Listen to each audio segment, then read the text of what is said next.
Are we live? All right. What's going on? Back in the man cave live again for another week talking hoops with the All-State Coach of the Year, Billy D, and All-State All-American point guard, Corey Toomer. Welcome, fellas, back in the man cave with us. Appreciate y'all. Appreciate it, Coach. Appreciate it. So very nice shirt. Very nice shirt that Toomer got on, and Coach Billy D. I don't know about that shirt you got on, but you know, okay. We like who we like, you know. But I'm not gonna question y'all decision making because it's really suspect, both of y'all. Y'all talked about me last week when I wasn't on here. Hey. Crawford listening. You know what I'm saying? But the Q's is back. Just know that. We just know that you're a very consistent guy, and just seemed like the one time that you wasn't here, it was just coincidental. But we give you that. We know you bite working now, and things kind of come in. You know, email may come right when it's time to jump on, so we understand that. So, but hopefully everybody's staying safe once again, like we always say during with this pandemic and this COVID-19 we're dealing with. Before we get started, we want to give a shout out. We did on the page this week, but we want to give a shout out, give a thank you to our first official sponsor to Polk Hoops, Mises Pieces, and just quick blog. Mises Pieces does decorative centerpieces and custom wood picture frames for like different occasions, like birthday parties and celebrations, graduations, and they also distribute and luxury handbags. So we just want to say thank you to them believing in the vision and giving us our first sponsor. So having said that, we want to start the show as we always do with Toomer's takes. Just want to see whatever's on your dome. Just give you the mic, give you the floor, and let you run with it. Yeah, man, lots been going on, so we have quite a few things to talk about today. But I wanted to open up with the rankings. We getting down to the nitty gritty of these rankings, and I see that you got them Dreadnoughts ranked number 7, and you had a good little feedback on the Dreadnoughts today. But you some guys that I felt should have had some conversation in there, which was the young guy they got coming up with Vari, Mari, and Dadrian. And see you talked about nephew. Just to kind of give a shout out to a couple more of them 5 kids that's coming up in the system for coaching, so that the ones that wonder why they're ranked so high among the other schools that have been not in the top 10, they got quite a few players that are not being talked about. Same way we had with Lakeland Christian. A lot of people didn't know that Lakeland Christian had the guy they had. You got any take on your rankings and your feedback? First of all, let's we went from 11 to 7 today. 11, just a quick recap. Victor is at 11. We had an asterisk next to Sebring because they had some major news, major player movement that kind of impacted their ranking with Alvin leaving. So we didn't rank them. They wouldn't be ranked, without Alvin. It definitely changes where they're ranking at. 9, Lake Region, 8, Lakeland Christian, and today was Lakeland. And it's funny, nobody has had anything to say about any of the team rankings except Kathleen and except Lakeland. And just a quick PSA for everybody and anybody and whoever needs to know or hear. The rankings are done totally and exclusively by Polk Hoops, i.e. me.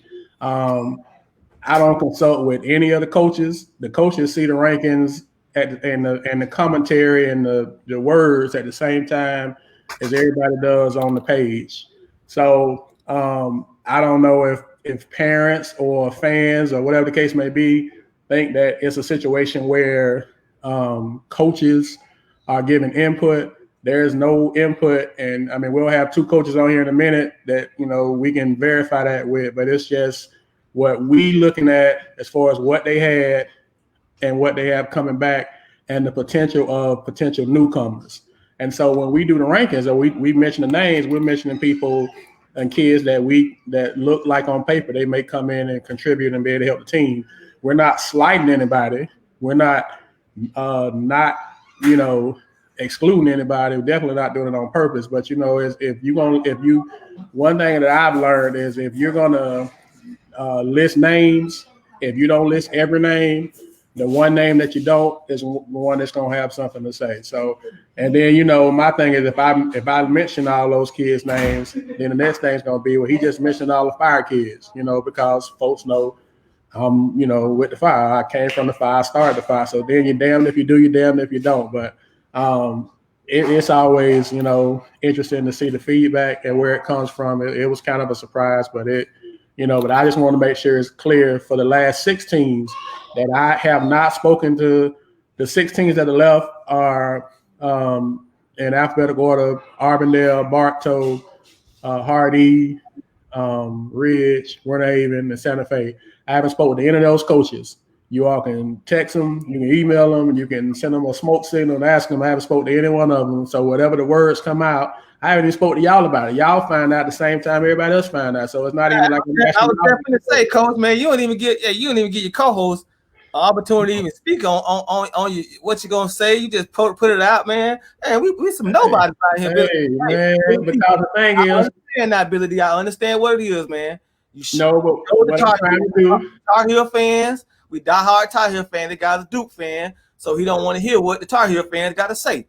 What I try to do is keep y'all clean from it. Y'all got enough on your plate, so I keep it here. But it's just always it's comical to me, to be honest, that some of the feedback that you get from it, and I just don't want none of the coaches, because apparently a couple of the coaches have gotten some feedback in a negative way that they're sending me names and they're sending me content. No coach has sent me any content on anything as far as who to put and who to write. I write totally what I see and what I've seen, so that it has some validity to it. Hey, listen here, man.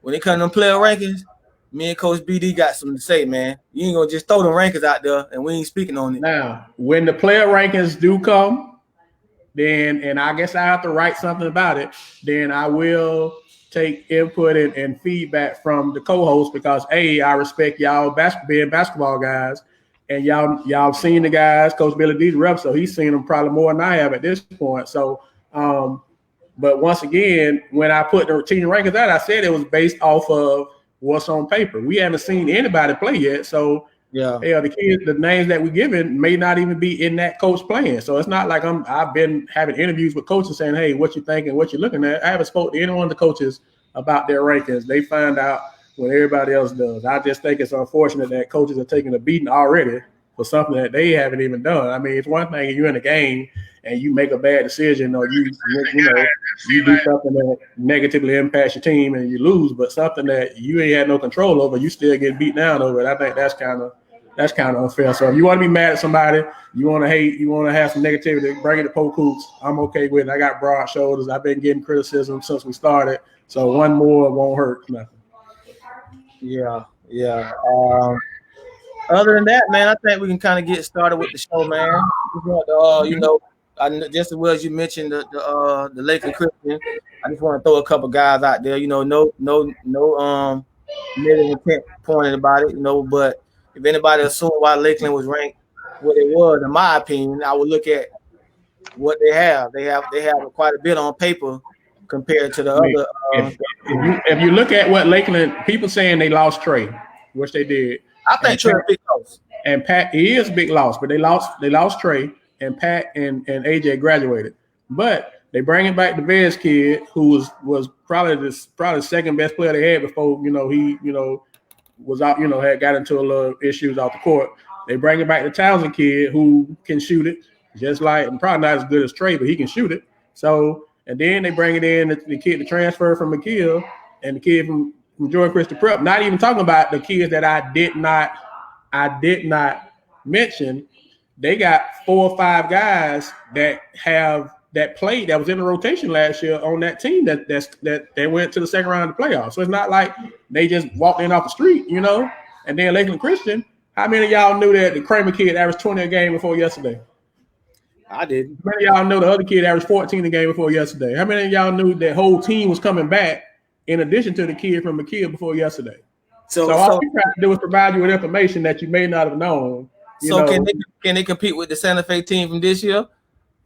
Billy D? On paper, before Santa Fe got Alvin, I might have said yeah, but Santa Fe just got Alvin, so that kind of changed a whole lot. Well, hey, that's the Tuma take. That's the Tuma take. Can Lakeland Christian compete with Santa Fe?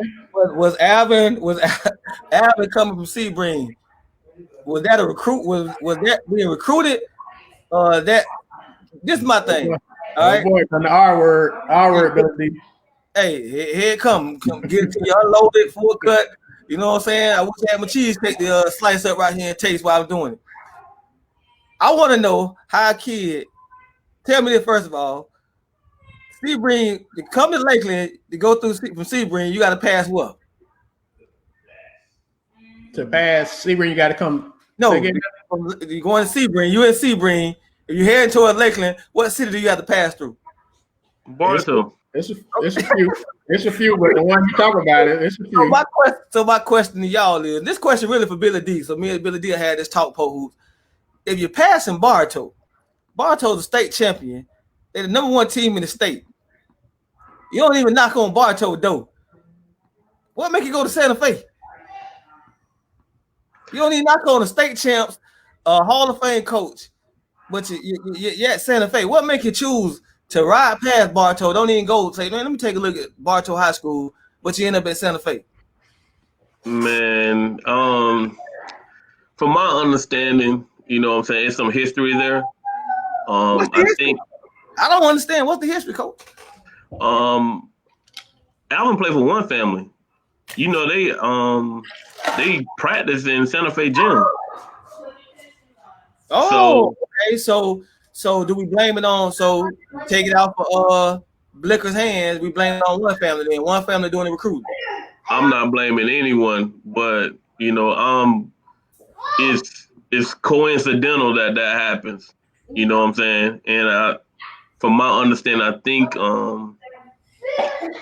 one of the assistant coaches at Santa Fe is a part of that travel ball organization. That's just from my understanding. I don't know for sure. Last I checked, they had two coaches. I saw two grown men on the bench. Yeah. All right, but, Coco. you know, nobody's gonna admit that they're openly recruiting. That's a private school, and they're gonna say that people have the choice to come there. So Alvin, I guess he feels that his chances are better at Santa Fe than it is at Sebring. I don't understand why. They still got to go through St. Andrews. And they got to go through what Ely coach just went. Chaminade. But they say Calvary Christian is loaded down there. They might be the best team in that class. So hey, I'm sure them Ely boys gonna transfer. I got breaking news. I ain't know what kids, but my reliable source said there's a couple of Ely boys gonna be moving ship. But this is my thing. You went to the state championship. You went to the state championship last year tournament. You played the state tournament last year, right? You was that close. You're closer to Bartow, which is a state champion, right? You got arguably one of the top 3 point guards in the state. You skip over Bartow. Man. Yeah, but like I said, it's some ties there. You know what I'm saying? And it's all about relationships. So I'm pretty sure, I'm not speaking for anybody, but I'm pretty sure that has something to do with it. You know what I'm saying? That's where he's more comfortable at. That's where he's more comfortable. He feels that he's getting better, you know, in that situation. I mean, let's face it, man. Coach Mike's a trainer. It's a lot of kids go there to get better, you know, skills-wise. So, you know, I think he's seeing it as a win-win for him.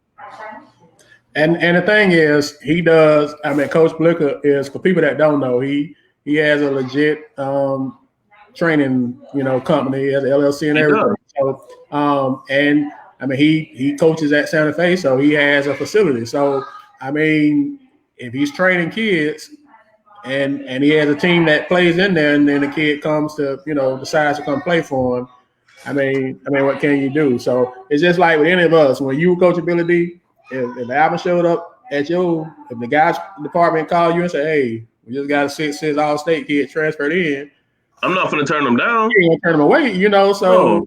he here.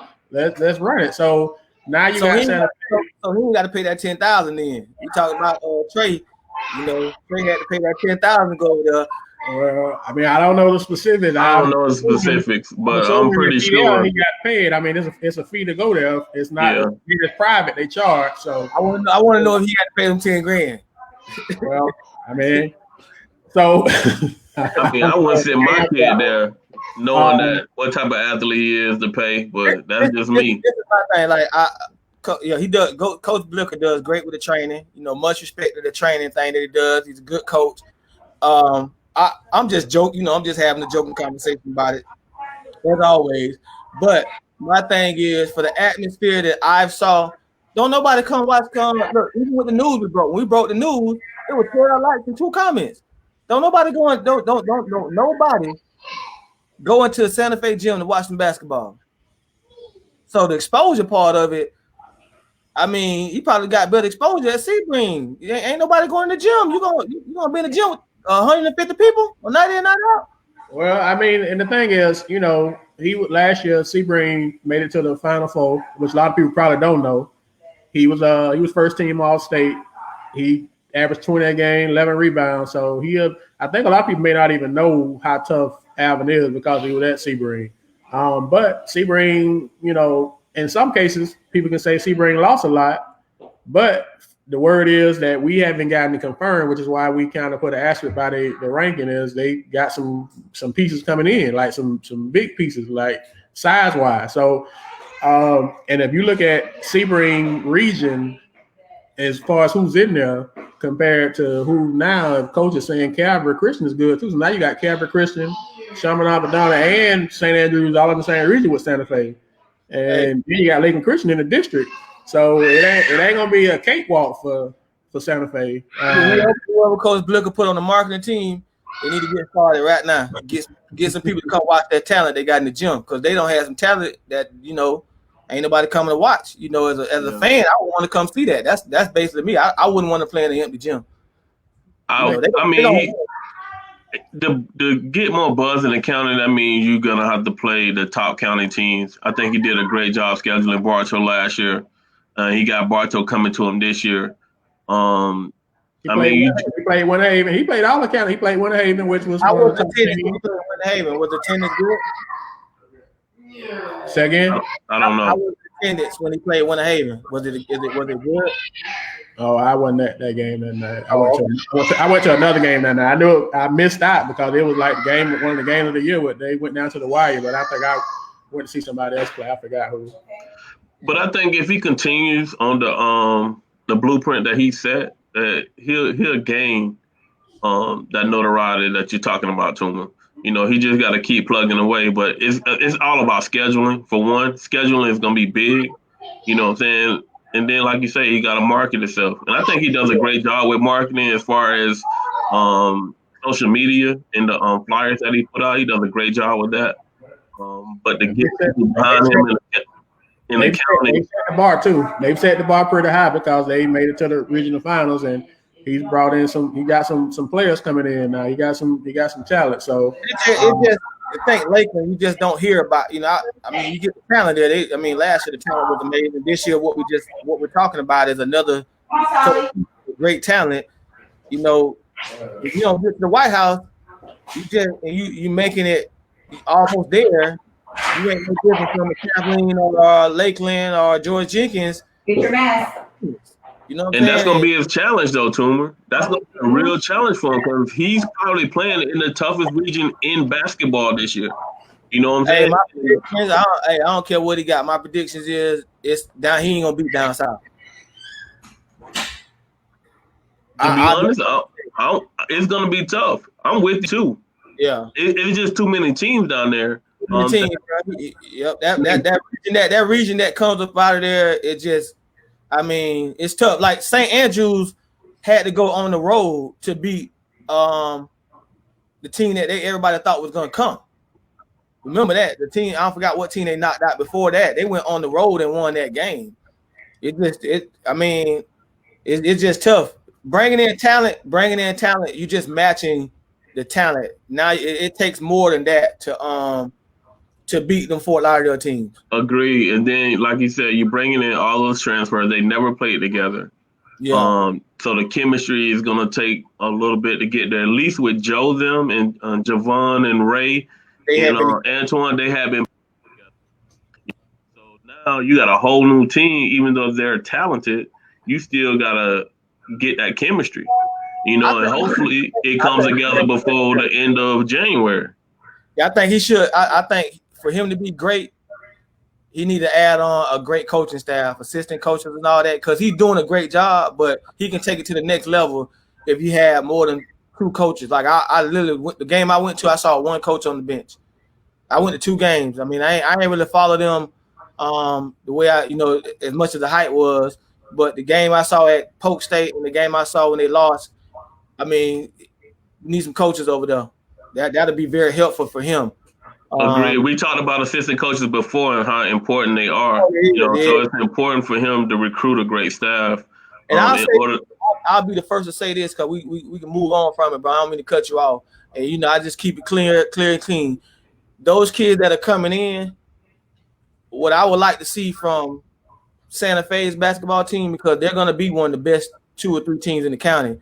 I don't want to see kids at halftime all in the bleachers talking to friends and parents. I want to see them actually focus on winning, not how hyped they is about the dunks they get in, how bad they beat the team. I want to see the discipline, so when they get to the next level, they'll understand that what they were doing at Santa Fe, it won't happen at the next level. That's what I like to see from them, and maybe we'll get some more going by. Yeah. But in order for them to get the proper respect that they want and that they feel they should earn, they're going to have to get to the White House, period. You know what I'm saying? Even last year, man, you had at halftime, it's about 9 minutes ago at halftime, 7-8 minutes, bro, and you had one guy out the locker room. The rest of the team wasn't even out the locker room. As a coach, what's your thoughts on that? That will never happen. Not for me. You know what I'm saying? That's just not possible. But I'm not the one to talk about how people run their program. But, that's not going to cut it with me. I know that won't cut it with Terrence. I know that won't cut it with Johnny Lawson. You know what I'm saying? And they are proven runners with multiple rings. You know what I'm saying? With great ones, I don't see that happening in the locker room. So, if that is happening, which I don't know, you said that you witnessed it, so halftime. I'm talking halftime. Yeah, I've seen kids come out and their conversation be more. I know when Scott Williams you would have sat the whole second half. I'm looking at it, bro, and that's why I was like, man, these kids actually moving around in the stand. Am I lying, Polk Hoops? Nah, you're not lying. I mean, that's kind of what discouraged me from being excited about them, because of the stuff I was seeing that wasn't the basketball stuff you want to see. You know what I'm saying? So I want to see that part of it. We pray. Hey, we sit here and praise and be excited about all the other things about the moves that's being made. I'm just keeping it G. I'm keeping it 100, man. There's some things that got you talking about the White House. Hey, you can't be outside the locker room at halftime and your whole team in the locker room. That got to change. Well, I mean, like you say, and Coach Benedict say, everybody, run their program how they see fit, but it takes you gotta have a special squad, a special commitment, a special relationship to get to the White House. That's why everybody can't get there. I mean, it's only 4 teams per class that gets there. That means it's a lot of good teams that don't. There's a lot of talented teams that don't. So whatever, like you say, it's got to be, because it's some real good teams in that region. And I mean, we just called out 4 of them. And then you got a up and coming team that's right here in your district. So it's not going to be easy for them by any stretch of the means. But hey, call me a hater. I'm just trying to keep it G. Everybody ain't we ain't finna brown nose and be excited about everything that move on. We got to look at the flaws too. So I'll be the one to look at the flaws and just tell you the flaws that I saw. And those are things that hey, I don't care how good a coach you is. If you ain't got that discipline with the talent you bringing in, you're gonna be at the White House sitting next to me. Yeah, it definitely could happen. Yeah. Section 234. Section 234. Hey man, we got one of our coaches in, man. I let Polk Hoops introduce me, and we'll bring him on, and we'll start talking some real basketball, man. I just want to get a little tumor take in there, since I'm always the one, hey, I'm the bad guy, I guess. Yeah. Well, I try to keep it real.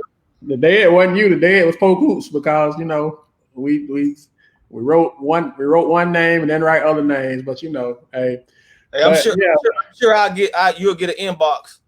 Yeah, I probably get, I mean, the thing is, I'm okay with it. Just send it to me, Polk Hoops, and most of y'all know my government name. Send it to me, and don't beat the coaches up, because the coaches ain't got nothing to do with what we write.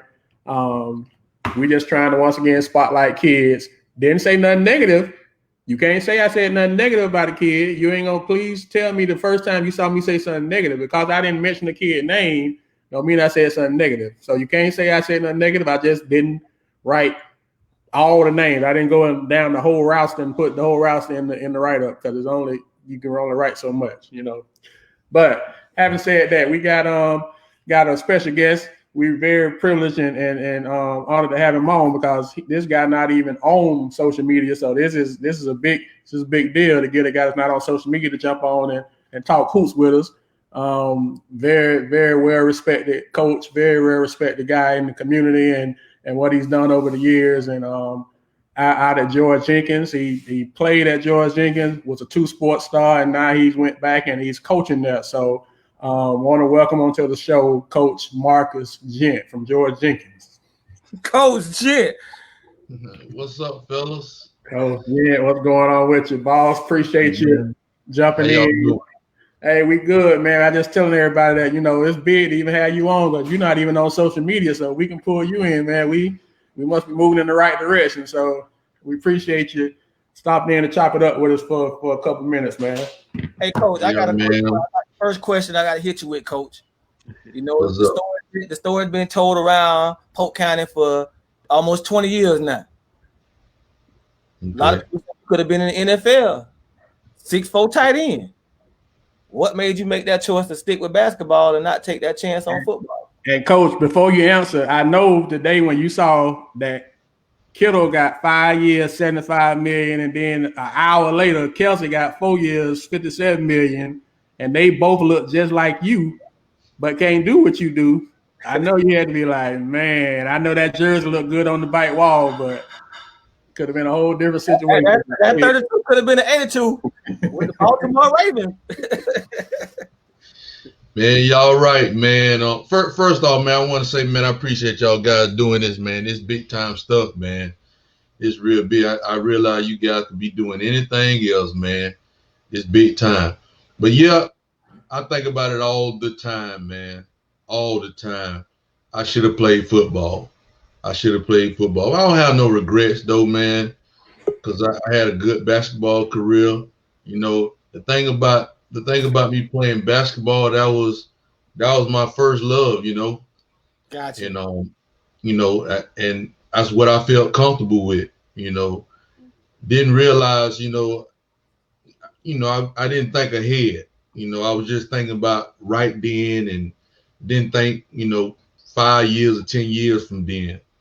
I knew I was having a good basketball career. I knew I was going to be in the air condition and not out there in that heat. and so that's why I just stuck to basketball, man. But Syracuse came in and looked at me, man, in football, man. Syracuse and Kentucky, man. And I think back, and I remember I was talking to the coach, man. The coach say, Marcus, what you think about coming to Syracuse? And I was like, well, can I play basketball? And he was like, it's going to be kind of tough for you, man. It's not too many post players play Division I basketball. And the only thing I was thinking about at the time was, Donovan McNabb had played a little basketball and also was playing football for Syracuse at that time. Yeah. And so I just felt like I could do the same thing. But hey, no regrets, man. Good. A nice basketball career. I introduce our second guest, man. Before we get started, man, we got a state champion player back from the Red Devil Nation. He's also now he was a football player. He actually went on to play football in college, and came back home, coached football for some years, and then was excited to get the job as the Kathleen's head basketball coach. So we're gonna bring on Coach Shaw. Coach Shaw. Coach Shaw, what's going on with you, boss? Man, we got two guys that it's hard to get y'all narrowed down, and we got both y'all on here, man. So we feel real good about having y'all on the man cave, man. Thank you for coming through, Coach Shaw. Can you hear us, Coach Shaw? Because we can't hear you. You probably got your mic muted. We can't hear you. Can't hear you, Coach. No, it's muted. It's actually muted. I see where it's muted at. Unmuted. Unmute yourself. Can you hear us? Man, we can't hear you. I don't know.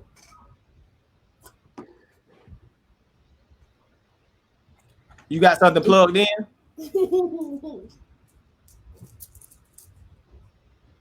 Well, I got while you playing around with it, Coach. I got a question for both y'all that y'all both can kind of relate to, Coach Jen and Coach Shaw. Both of you all went to your high school.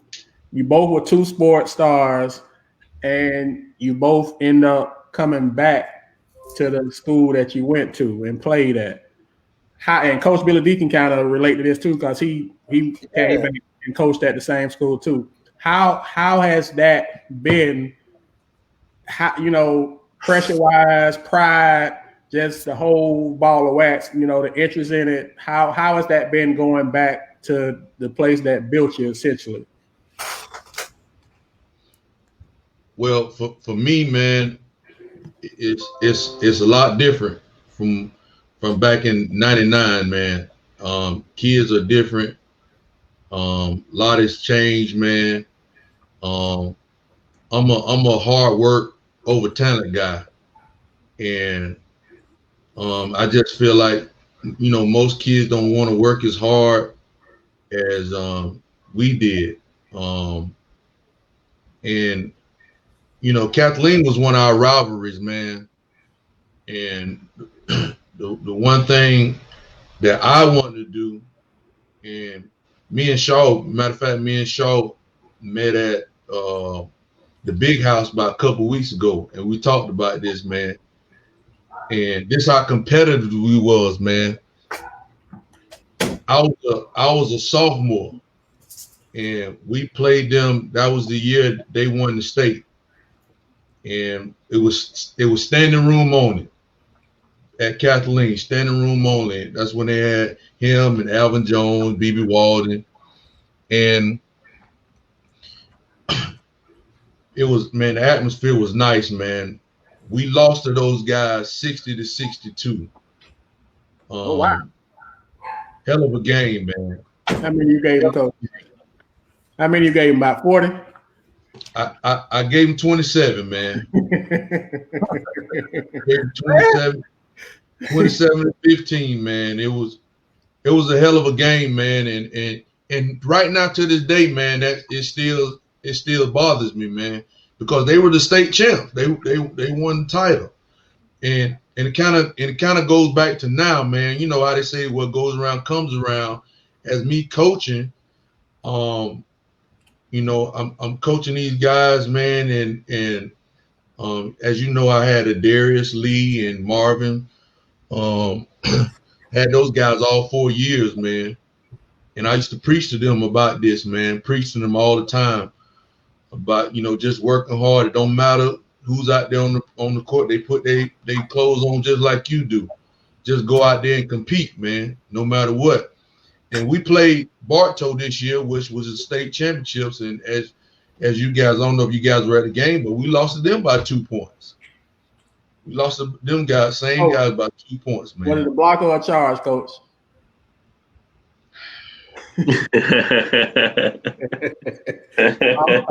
I'm sorry, Coach. You ain't got to answer, Coach.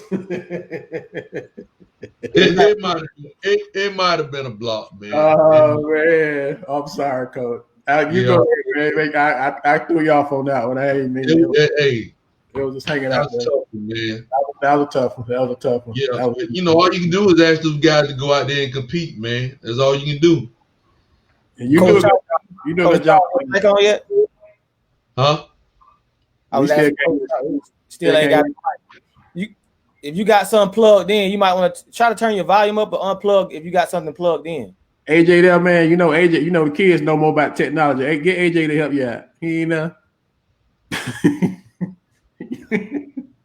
Hey, Coach Kelly say get AJ to help you out. Us old guys, we don't be knowing about this technology stuff, man. I know you get your daughter or your son or somebody to come push a button for you. What it was like for you, Billy D, as far as to go back home? Man, I was all excited. That was always my dream as a kid, to come back and coach, for your hometown. But it was one of the toughest challenges that I had ever, because, not only do you know everybody, the people that you knew and grew up with, or, knew my older brother or my family, man, they was like my biggest critics, bro. It made it a real tough situation where, as Jet knows and Shaw know, when I came into coaching, and Polk know, man, we had graduated everybody.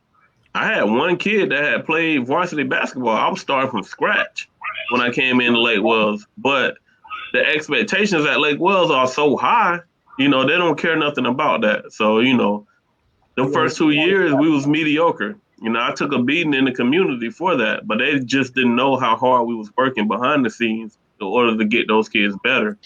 It got to a point where I had to distance myself from a lot of that negativity and just focus on my kids that are in the locker room. And, I had to keep them from getting discouraged about what they were hearing in the community. They was getting into it with people trying to defend me. And I told them they don't have to defend me. You know what I'm saying? I'm a man on my own. Just worry about what's going on in the locker room. And I thank God for Coach Hayes. I thank God for Kim Campbell, David Campbell, and my coaching staff that I had, that we was able to keep it together. We knew what we was going to have in the future. And we groomed those guys into something special. So it was a method to the madness. It was a process. But in Lake Wells, the expectations are so high, they don't want to hear that, at the time. And it made it really, really tough. Gotcha.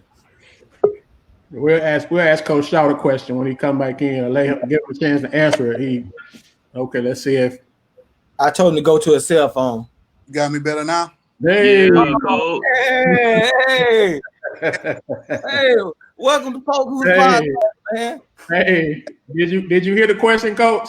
About just going back and coaching. Yeah, going back and coaching where you was built at. It was, for me, it was exciting because, as you guys know, I coached as assistant coach for some years, but it's a lot different from when we played. I had a chance to, me and Billy D graduated together, had a chance to play against Ghent. Those guys were all rivals. And thus, as we get older, sometimes it's still the blood boil a little bit with all three of us when we talk about those kind of rivals. And now it's different. It's real different because kids, they don't hold the pride and the loyalty that we have, and we a bunch of old school coaches that like to work hard, and that's the thing with nowadays. It just it's totally different from the way we growed up and the way we was showed the game. Yeah, I agree. And this is the thing, Coach. You said it, Coach Jet said it, Coach Billy D. We've said it on here a couple, multiple times. We saying it's different. But how did it get to that point that it became different? You understand what I'm saying? It's like it used to be a time where, like you said, it was pride, it was dog eat dog, and it's just it's just like you say, we co-sign you all. That is different. So my thing to you all as current coaches, how did it get that way? I think looking at it, it's a lot. Like, we grew up with the single family homes, so that excuse can't be as much. But it's now seems like the single family homes are easily just access to any BS that goes on. So with our single families, like Barnes, me and you was raised by a grandmother. They didn't come at the school questioning what coach was doing with you. If you're in the gym and you're getting cussed out or you're getting challenged, you ain't go home and you ain't go home and tell. And to nowadays, like, for example, when I was in college and I jumped to college for it, we was talking about Coach Gibbons at halftime, telling me I didn't deserve an award, somebody need to get their ass out the gym, etc. If Coach Williams would have did the same thing, I couldn't call my grandma and say, hey, man, this white man, this black man out here talking to me any kind of way, disrespecting me. Nowadays, if you guys do that type of stuff, the parents at the house, the single family parent, oh, we're going to another school. Or why my kid ain't playing, they ain't coming in the gym to see why they ain't playing. We're going to transfer over to such and such. So it's like, it's more of a sensitive household than it was for us. You had to step up and be a man. And to me, that's what it just seems like. To now, whatever challenge they bring home that you guys challenge them as coaches, they take it to the house, and the house is saying, let's go. We're not going back there. Yeah, that's what I was gonna say, man. It's I'm I'm still diehard guy that says, man, it takes a village to raise a child, man. I still feel that way. It starts at home, man. It starts at home. Everything starts at home. I played under Coach Gary Meyer. And when I got to Jenkins, all coach had to do was just, teach me the game. My grandma and my granddaddy had already taught me about hard work. They had already taught me about, not quitting, stick to something, and affect it. My grandparents had already, installed that in me. It seems like now that, parents, which, not all parents, I don't want nobody, but not all parents are like this, but they got to understand that their kids know them better than they think. They know what buttons to push. They know what questions to ask. They know what to say, and the parents got to understand that. I got a 4-year-old, man, and he know what to say to me. He know what to do. He know how I'm going to react, but I got to stay firm, and let him know who the parent is. I got to stay firm in my word. If I say no, no means no. He'll keep on asking or whatever, but no means no. And it seems like now that the parents just, almost like they bow down or just, they let the guard down with the kids. They want to be their friend instead of their parent, and I think they like you said earlier, Tuma, man, discipline, man, discipline, and it all starts at home. And if a kid acts out there on the court, the parents should be the first one to take care of that. But nowadays it's not like that. Think about how many fights have y'all seen where parents running out there on the court or running out there on the field, and they all fighting.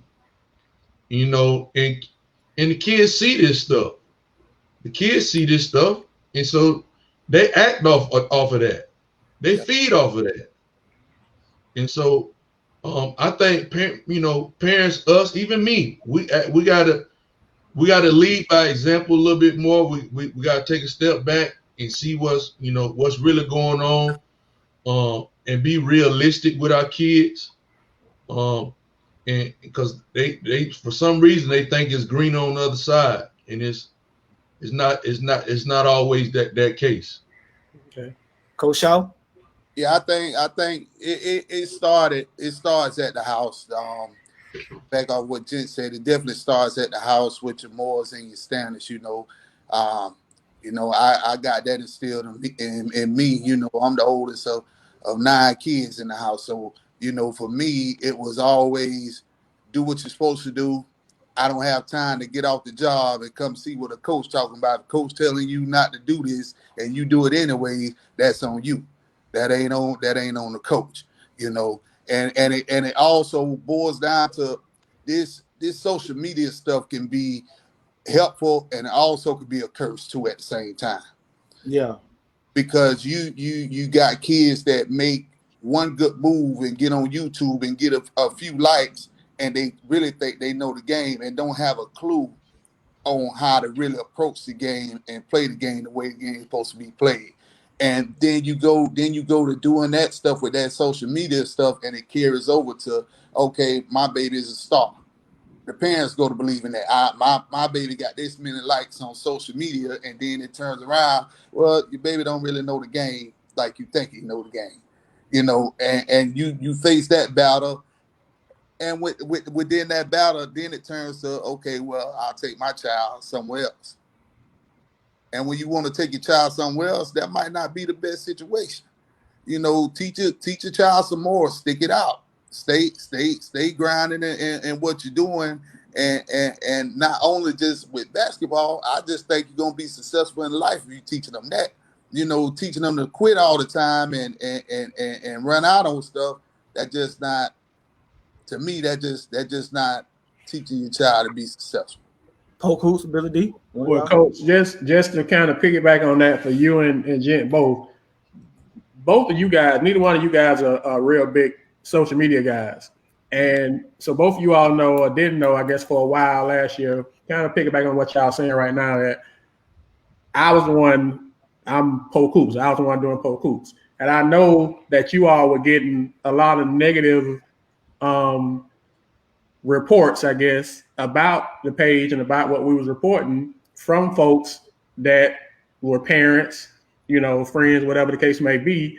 And you all didn't know it was me until like later on, because it was on purpose. I didn't want folks to know, but it's kind of like you saying, where parents, community, whatever the case may be, would kind of just assuming the worst. So I'm taking the stance on the social media being a negative. So they would see something on social media and they couldn't say nothing negative. It's just, it wasn't what I guess they wanted to see. And they running and bringing it to you all. And now you got to deal with something that is not even to that point. Kind of, we were talking about before y'all jumped on, we doing the rankings. And when I put the rankings out there, the content I'm writing myself. I haven't talked to any coach. I didn't call you, Coach Shaw, and say, hey, what you want me to say about Kathleen? I didn't call you, Coach Jen, and say, hey, what you want me to say about Jenkins? I'm writing based off what you had and what you project to have next year, and just giving a synopsis in the summertime. And even with that, it's been some negativity with folks thinking that coaches are giving input. So you taking it all these different ways off stuff that you don't even have you shouldn't have to deal with. And like you said, it kind of goes back to back in the day. If your mama, your dad, or your grandma, they working, or your grandma can't get, nobody got time to be sitting there. If the coach said you did something, it wasn't going at the coach like, what you doing to my baby. The first thing they were saying was, what you did. What you did. Yep. That doesn't happen as much anymore. It's not where they question, they just automatically running. And all us in the school system, I used to tell parents all the time, my baby wouldn't do that. My baby wouldn't do that. I know when I'm to my baby, your baby ain't gonna do it while you there. Right. But when they get off the bus, when you at work and they out here with me, it's a whole different thing. So don't ever say, I used to always say that with my boy, don't ever say what your child won't do when they ain't around you. And so I get it, and it's a shame that you both have had to deal with it from a negative standpoint. And I'm making a point, so I'm segueing into something, because both of you all can speak on this. And if you don't want to speak on it, you don't have to. but both of you have been affected in a positive and a not positive way with transfer. Both of you all have gotten kids. Like last year, both of y'all got kids. And unfortunately, this year, You lost. Lost kids.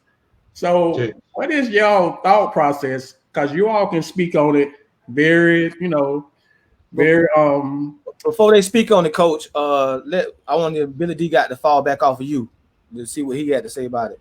Okay. Before they speak on it. Okay. My take on it is that coaching is an extension of the home.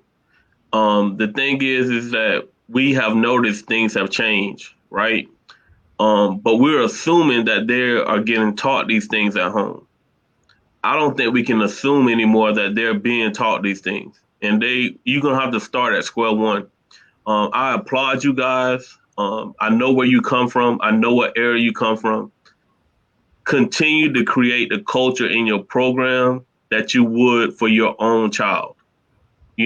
Coach them kids as if you're coaching your own child. And Coach Shaw, you have the opportunity to do that now.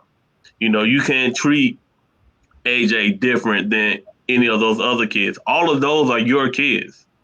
And you need to treat them as such. You'll create that culture, build that relationship with them, teach them how to be men. And that's what they're, are lacking. We're an extension of the home, whether they're getting in that home or not. And my thing is, do not conform to any parent or any child for no reason. And if you decide that you want to, it's really time for you to go. Yep. And that's the take that I took in my program.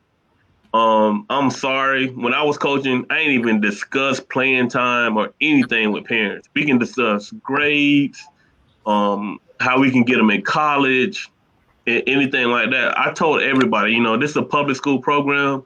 Your child don't have to be here. They earn their time in practice, and we're going to do what's best for the child and what's best for the team in order to win. But like I said, you guys are an extension from the home. I applaud you for what you're doing. Continue to be tough. Continue to create a positive culture. Continue to get your kids in school, and don't conform to anyone. Don't, star players, any of that. All of them, challenge them to be the best that they can be, and they'll love you in the long run in the end. Go ahead, Coach Polk. So, first of all, Coach Gent, a couple of your assistant coaches, man, one of them, Coach Kenny, man, he say you need to put a light. He say y'all can relate to this. He say Coach Shaw got you looking like Coach Shaw and Coach Toomer got you looking like the bars compared to you right now. Keep the light on. I'm the black in the room. So you make me feel good right now. Keep that light on. Hey, I just had to say it. That's Coach Kenny now. So I know you ain't gonna see it because you ain't on the book. But hey, what I was thinking about. This is bright as the Hey, but it's all I can do for you. But yeah, y'all have been affected both ways with this transfer. We've been talking about it because it's out there. It's conversation. Last year, Coach Shaw, you got a pretty good kid from Pascom, Hernando County, Orion. Gent, you got Jenkins from McKeel, and so y'all benefited from it last year. And this year, Coach Shaw, you lost KJ, and Coach Gent, you've lost Diego. And we were just talking before y'all came on. I don't know if y'all are aware that Alvin has transferred from Sebring to Santa Fe. Were y'all aware of that? Yeah. Okay. Yep. So, speaking, and if y'all don't want to speak on it, you don't have to. But because I know they don't speak on it, man. We have to put that disclaimer out there. Polk who's not cool going to feel a little different. But this transfer. Culture. I don't even know if that's the right word. Being that y'all have had experience with it from both sides, what is y'all take on it? Do y'all want to speak on it? If you don't want to speak on it, that's fine. But if you do, this your chance to speak on it, so people won't be saying that Polk Hoop's putting words in your mouth and we didn't give you a chance to speak your piece. If you don't want to speak your piece, like Coach Crawford came on last week and spoke his piece. So if you want to, here it is. If you don't, then that's fine too. Well, you want to go, Jen? Yeah, I'll go ahead and go, man. I don't like it. Point blank, period. I don't like it, man. Alvin, I didn't get a chance to watch Alvin. I heard a lot about him, but he had built a legacy over there, man. I thought he had built something over there. And you I mean, you pretty much, that just crumbled, man. When you transfer like that, you built a legacy. Why not build your own legacy, man? Me personally, I could have easily went over to Kathleen. Could have easily. Me and BB Walden talked. We played, AAU ball, and I told, man, I want to beat y'all. I don't want to play with y'all. I want to be the guy that beat y'all. And Alvin, I don't understand. Even Trey had a nice legacy going over at Lakeland. He had a nice legacy going. Why? I don't understand. Give me a reason why you transferring. First of all, Alvin, I'm pretty sure he got offers, right? I'm pretty sure somebody offering him. He's gonna go play college basketball. Yeah. Yeah, he already got Sebring offer. He already got a D1 offer. So why are you leaving? But again, it's not his fault. He's a kid that's making the decision. It's not his fault. Either he made the decision, or his mom or dad made this decision. And you know what I see on it though. What kind of door it opens up, because like the transition from playing his position, and not just talk on that kid, but the transition of playing, like you said, when Syracuse, I want to play the post. He's not 6'7", 6'9", is he? How tall is Alvin? 6'6". He's 6'6". So he played center for Sebring. Am I correct? No, he'll wing. He'll wing. He'll wing. I thought he played in the post. No, so he's definitely a wing. His transition might be a lot easier mid-major. But what if it don't work out? Then it opens up that door for him to just want to leave the school he go to and make it easier for him to transfer. To me, it seems like when kids transfer that much in high school, when they get to college, if it don't go their way, it opens up that door that I'm leaving type of thing. You know what I'm saying? Like Coach Ham was telling the other day, kids go to one school and they end up back here in Polk County. You hate to see that from him, but I don't want to see that from a kid. Yeah, I mean, you see it now. Kids transferring everywhere in college. Yeah, you can see it now, man. It's crazy. Some kids, man. I talked to a college coach, football coach, man. He said a kid done transfer, want to come to his school. He already left.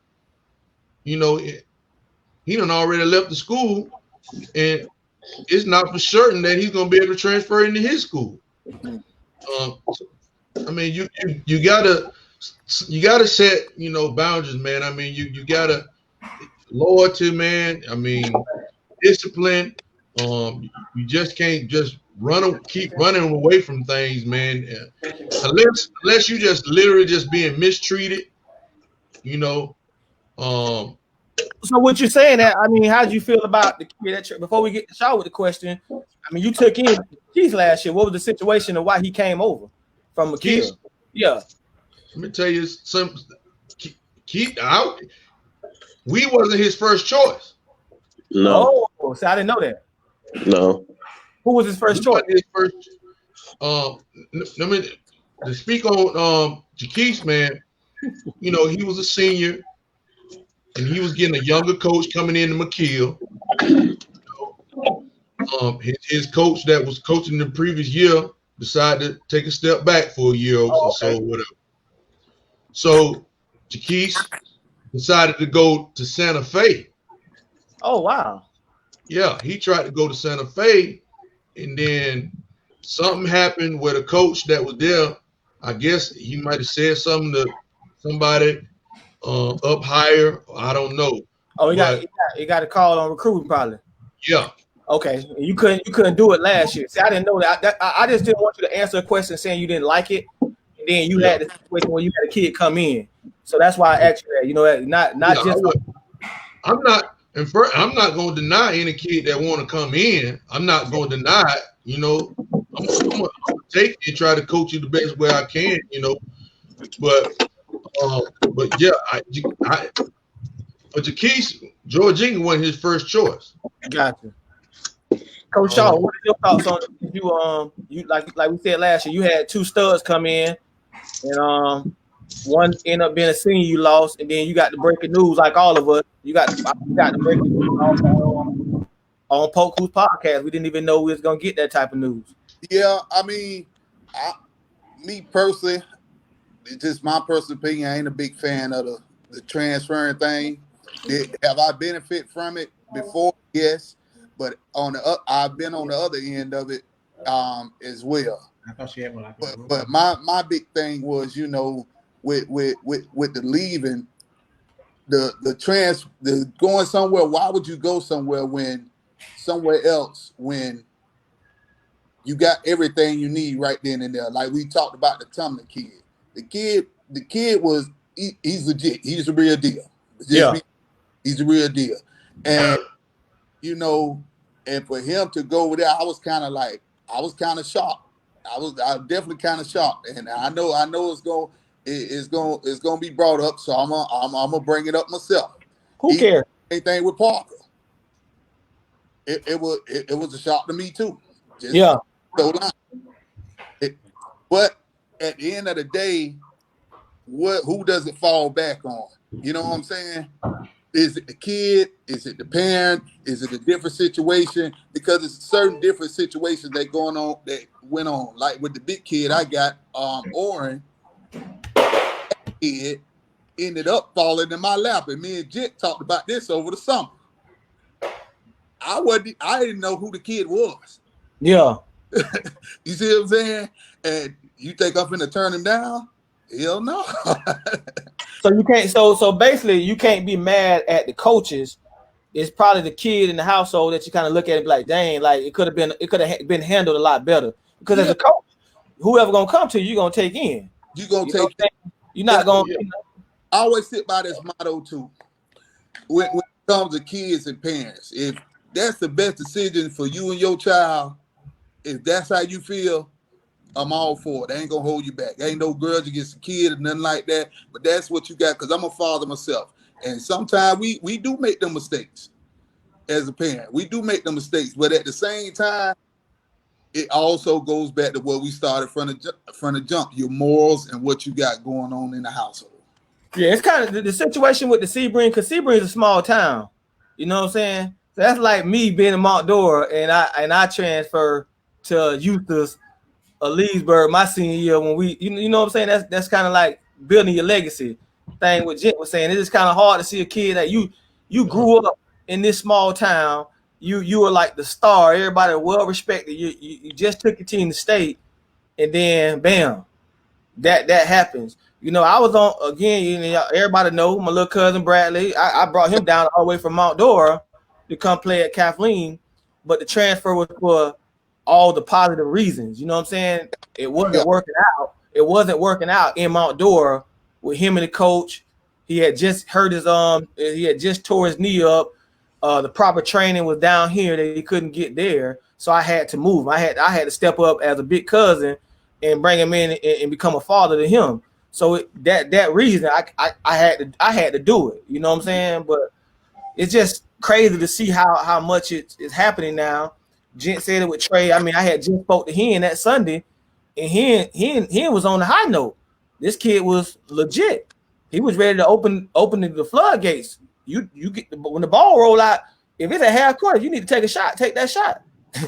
And then that Tuesday, bam, it's announced. Trey, KJ, Alvin, them guys could have built legacies at the school they was at, and you can't tell me them guys wasn't gonna go play college basketball. So why are you leaving? Why are you transferring? Where's the loyalty at? So how do you feel about the Diego transfer? Same thing, man. It shocked me. Gotta ask it. That's why I don't want to be talking about. I understand. It shocked me.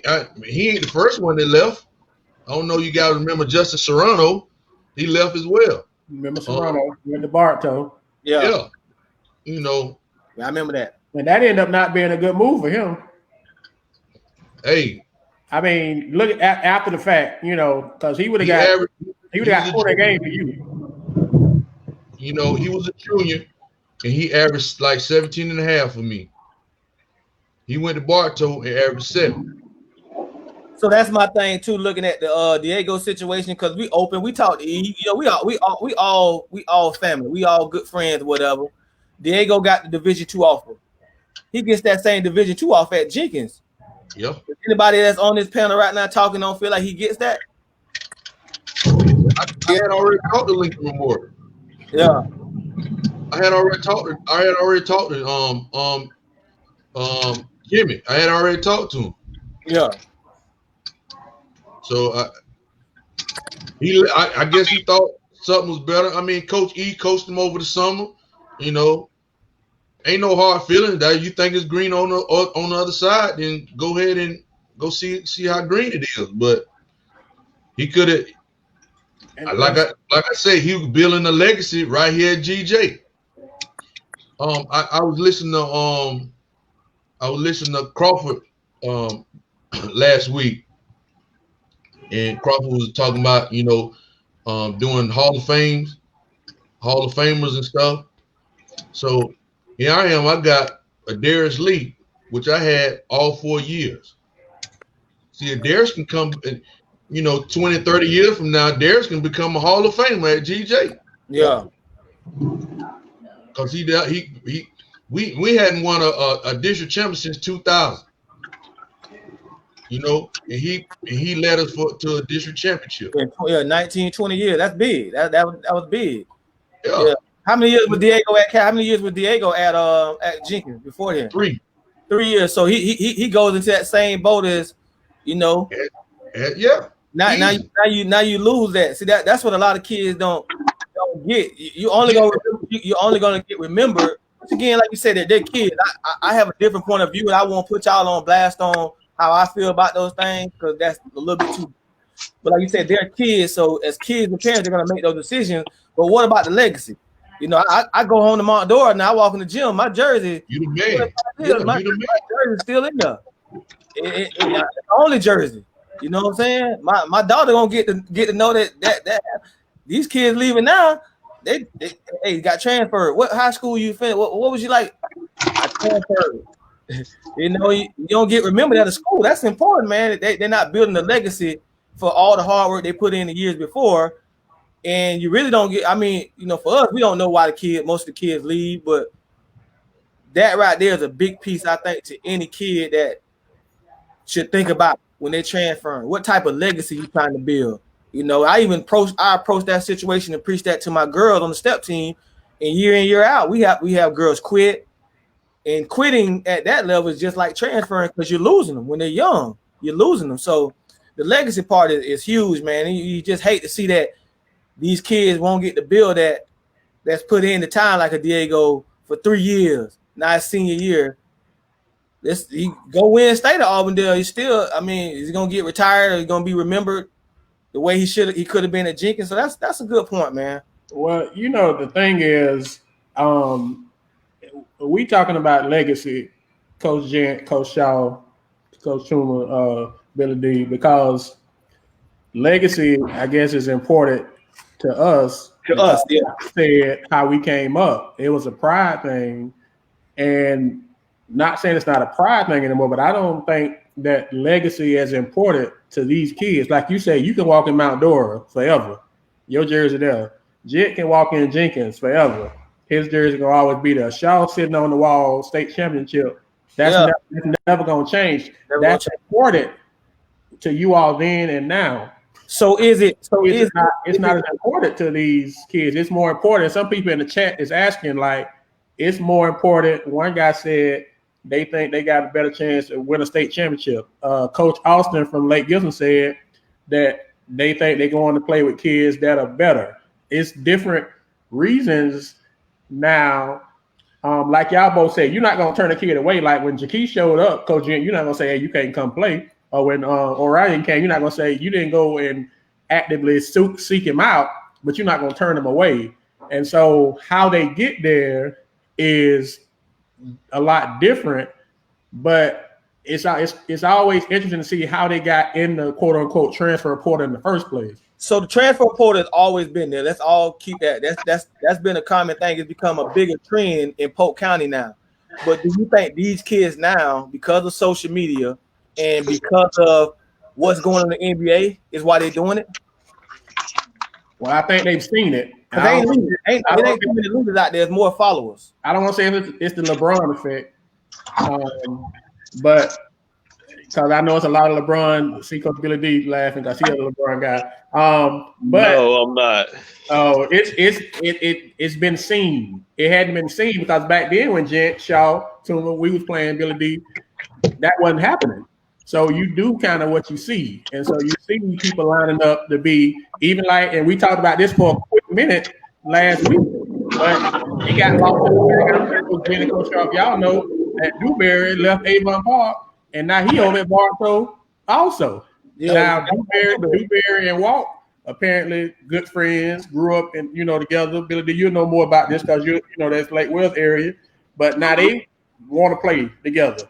So in addition to KJ, now Bartow got Dewberry also to go with what they got. So does that sometimes somebody play with my homeboy type thing? Somebody finna lose some minutes. But in Dewberry case, his older brother left his senior year to go to Lake Wells. You know what I'm saying? To play with a better team. So I guess that had influence on his decision also. But it's a culture now. It's just something that coaches are gonna have to deal with, year in and year out. I don't think it's gonna get better. People are always looking for, a better situation. And like Jen said, like Shaw said, it's not always better. You know what I'm saying? They think it's greener, but the thing is though, these are gonna be life lessons for these kids. I hope it works out for them. But if it don't work out, who are they going to blame? Is it going to be the coach's fault, or is it going to be the program fault, or are they going to take ownership for these grown-up decisions that they made? They're going to have to take ownership for them. And that's the question we asked when we first got on the podcast. You heard me, Coach Billy D? That's the question we had on the podcast because we talked about it years ago. Remember Lake Gibson with Coach Brown? They were one game away from the championship, and all those kids left and went to Lakeland, and ain't nothing. They didn't accomplish nothing at Lakeland. They didn't make. They thought they was gonna go to state. I don't think any of the kids that transferred even got a scholarship. It was like a waste. Yep. and they were one game away. They were one game away from the state championship. They lost to Mainland, and those kids coming back could have been a better situation of building a legacy that Lake Gibson hadn't had in years. And all those kids jumped up and ran over to Lakeland, and ain't nothing good turned out of the situation.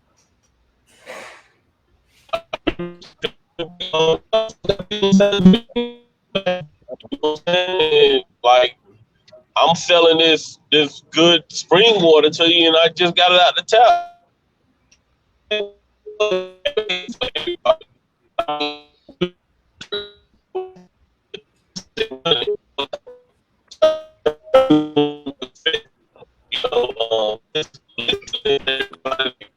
Hey, they're gonna cue that with the phone. We got you sound bad, man. it ain't our phone. Do you all think that because this year, Coach Jen and Coach Shaw, y'all directly involved with it? To me, this year's been a lot worse. I won't say worse, but a lot more surprising. Active. It's been a lot more surprise, a lot more active. There's a lot more kids are transferring in the county. Do you think it has anything to do with the fact that Bartow won state and now folks are trying to play catch up and they want to try to get, since they see, it's one thing when St. Thomas is doing it or Stranahan is doing it or Dillard is doing it, somebody from down south. But when it's somebody right here in your backyard, quote unquote, do you think kids, and maybe parents too, but those guys did it because everybody thought Bartow would be good last year. But I don't think nobody, before they got Walt, nobody thought, and even with Walt, nobody thought that they go in state. That's the goal for everybody, but you being realistic. So now that they want it, now kids like, man, I need to go over here. So I got a chance to do the same thing. So since somebody did it close that I know that I can say I played against, because kids start comparing themselves. Even like we do the Polk Hoops rankings, this kid got ranked here. I'm better than him. Y'all know that. Y'all got kids on the circuit and stuff. They go play against kids, and this kid ranked this kid a 4-5 star. How he this, and So do you think that had something to do with it? Because there's been a lot more kids doing it this year than in years past. I think so. You go first. I think so. I think with those guys putting it together and winning it persuaded not just the players, the parents to join together with other teams to try to see could they put together what you call it Milli Vanilli, one-hit wonder season to see if they can win. I like the Milli Vanilli. I like that. I think it played a big role in it, but the Win State, man, you got to be a special team to win state. You got to have a little bit of luck, and you got to be special. You just can't put it all together and think, for one, that it's gonna win you state. As talented as Santa Fe was last year, they were very talented. But when they ran up against St. Andrew, well, that's all got put in. That was a team now, and you could tell they were homegrown. They were ready for whatever. They walked in that gym, and parents started laughing at it like they knew they were finna win. They looked at that thing like it was just different because of the coaching. They just walked in there with a different attitude. Yeah, you know what I'm saying. Santa Fe had a good group of guys, man, but they could they could have played them guys 10 times and lost 10 times. Yeah, no, they would have lost 10 times. I mean, they were just outmatched. I mean, especially when you're going, they had 5 guys coming off the bench that probably could have started. That they'd have been struggling with. I mean, it was just too deep. Yeah. It was just too deep, man. Do you think the fact, coach, and y'all can answer this, like you haven't been able to work? So, I guess a 2-part question. How have y'all been dealing with COVID not being able to be in the gym and you had no summer league? Do you think the fact that you didn't have as much interaction with your kids, does that play into it? And I guess 2-part question, that has something to do with it, you think? And secondly, how have you all been dealing with it with your kids as far as getting them work and still making sure that they ready if and when a school like Santa Fe has it. Santa Fe has been an open gym. We all know that. So that's especially with a school like that. You think that played a big part in it as well? I think it did. It was a big disadvantage for us to not being able to get in the gym and get the work in. And then you face the fact during this pandemic, you got some parents, they don't care about the pandemic. They want their child in there, working hard, getting ready to go, and that's it, point blank period. But then you got to look at the fact that through this pandemic, you got some parents that just feel like I'm gonna keep my child at home. So what do you do as a high school coach? You know what I'm saying? You work with the ones you got, and some of the ones that ain't there, you can't be upset at them because you go home to your family too, because you don't want to bring something home to your family. So now you got a school like Santa Fe that was open. They're letting them guys get the work in all the time, 24/7. That puts you at a disadvantage because if you're one of those parents that don't care about the pandemic, that just want your child to get better, what's the first thing they're gonna say? Well, dang, I should care my child over there to him. They in there working. The coach over here at my school, he ain't doing nothing. You know what I'm saying? He ain't doing nothing. And I don't think parents understood that as school board employees, we can't get in it. It ain't nothing that we're not private. It's not private. We know that, so I tried many different things. I had to turn down a lot of friends. Yeah. Hey, I ain't even got keys to the gym. I'm sorry, bro. Like we ain't allowed to get in. That's a rule. We get caught. We risking our job for a workout. That's crazy. It ain't our fault. Coach Jen, you got something on that? It's tough. It's tough, but when the gym is open, make sure you're at the gym. Make sure your kid is at the gym when the gym is open. It's a lot of times that when the gym is open, you be waiting on the kid to walk through the door and he don't show up. Yep. But you expect a lot out of your kid. You know, you expect him to go out there and be an All-American. But that's what I got with the kids. That's what I got with the problem with the kids and the parents that argue about it. It's the question I always ask them. Well, what your kid? How much time your kid putting in? You know, you saying, well, your kid ain't getting treated fairly over here. We had this conversation, Shaw. You've been a part of it because you part of the fire program. And I speak this loudly, even with Polk, who's been the founder. The fire, Hawks, etc. has been a curse. You know what I'm saying? To the regular schools, the Jenkins, the Kathleen, and the Lakelands, because they feel like y'all guys are affiliated, y'all won't give fair chances. But it's the question that you just asked, Jen. When the gym open, are you in the gym? They expect that for the kid to get good just because they say the kid telling they good. Right. And then and a lot of parents, man, live in the past as well. You know, watching their kid grow up playing in Little League. And then when they get to the next level, they think this ain't Little League no more. You know, it's kids that's you're playing against 19 and a half kids, 19-year-old and 19 and a half year old kids now. You know, I say, so you gotta step your game up. This is another level. This is not Little League no more. This is not fire no more. You know, I mean, and that's a good question for both of y'all because y'all got to deal with it.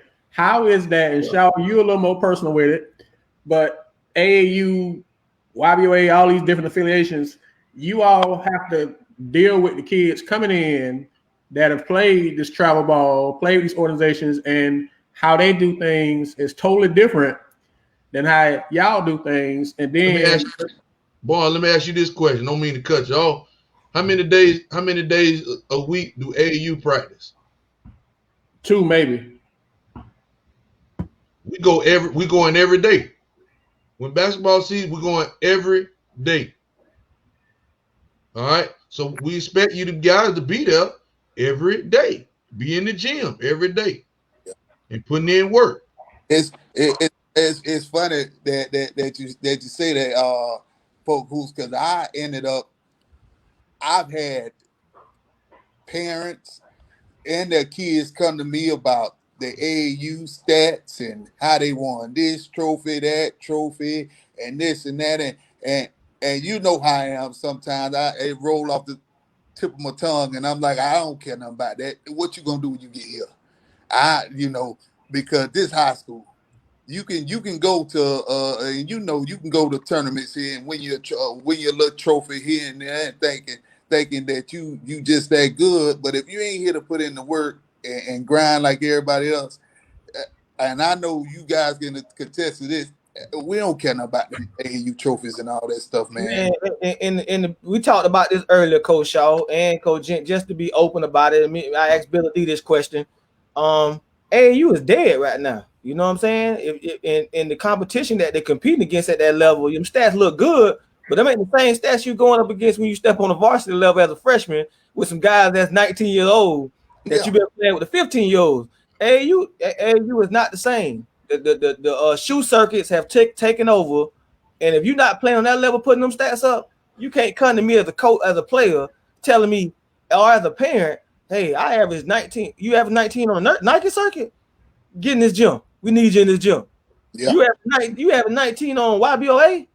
You ain't what you did. Who you played against? And the thing is, the thing about AAU, man, is that I just like the fact that the kid is out there playing and out there competing. That's the good thing about it. He's out there playing. He's not laying on the couch playing a video game. Exactly. He's actually out there competing. Which for us, we played AAU ball. We played outside courts. All that. We played all the time when we was coming up. These kids now, they just play AAU 2 days of practice or whatever. We play all the time.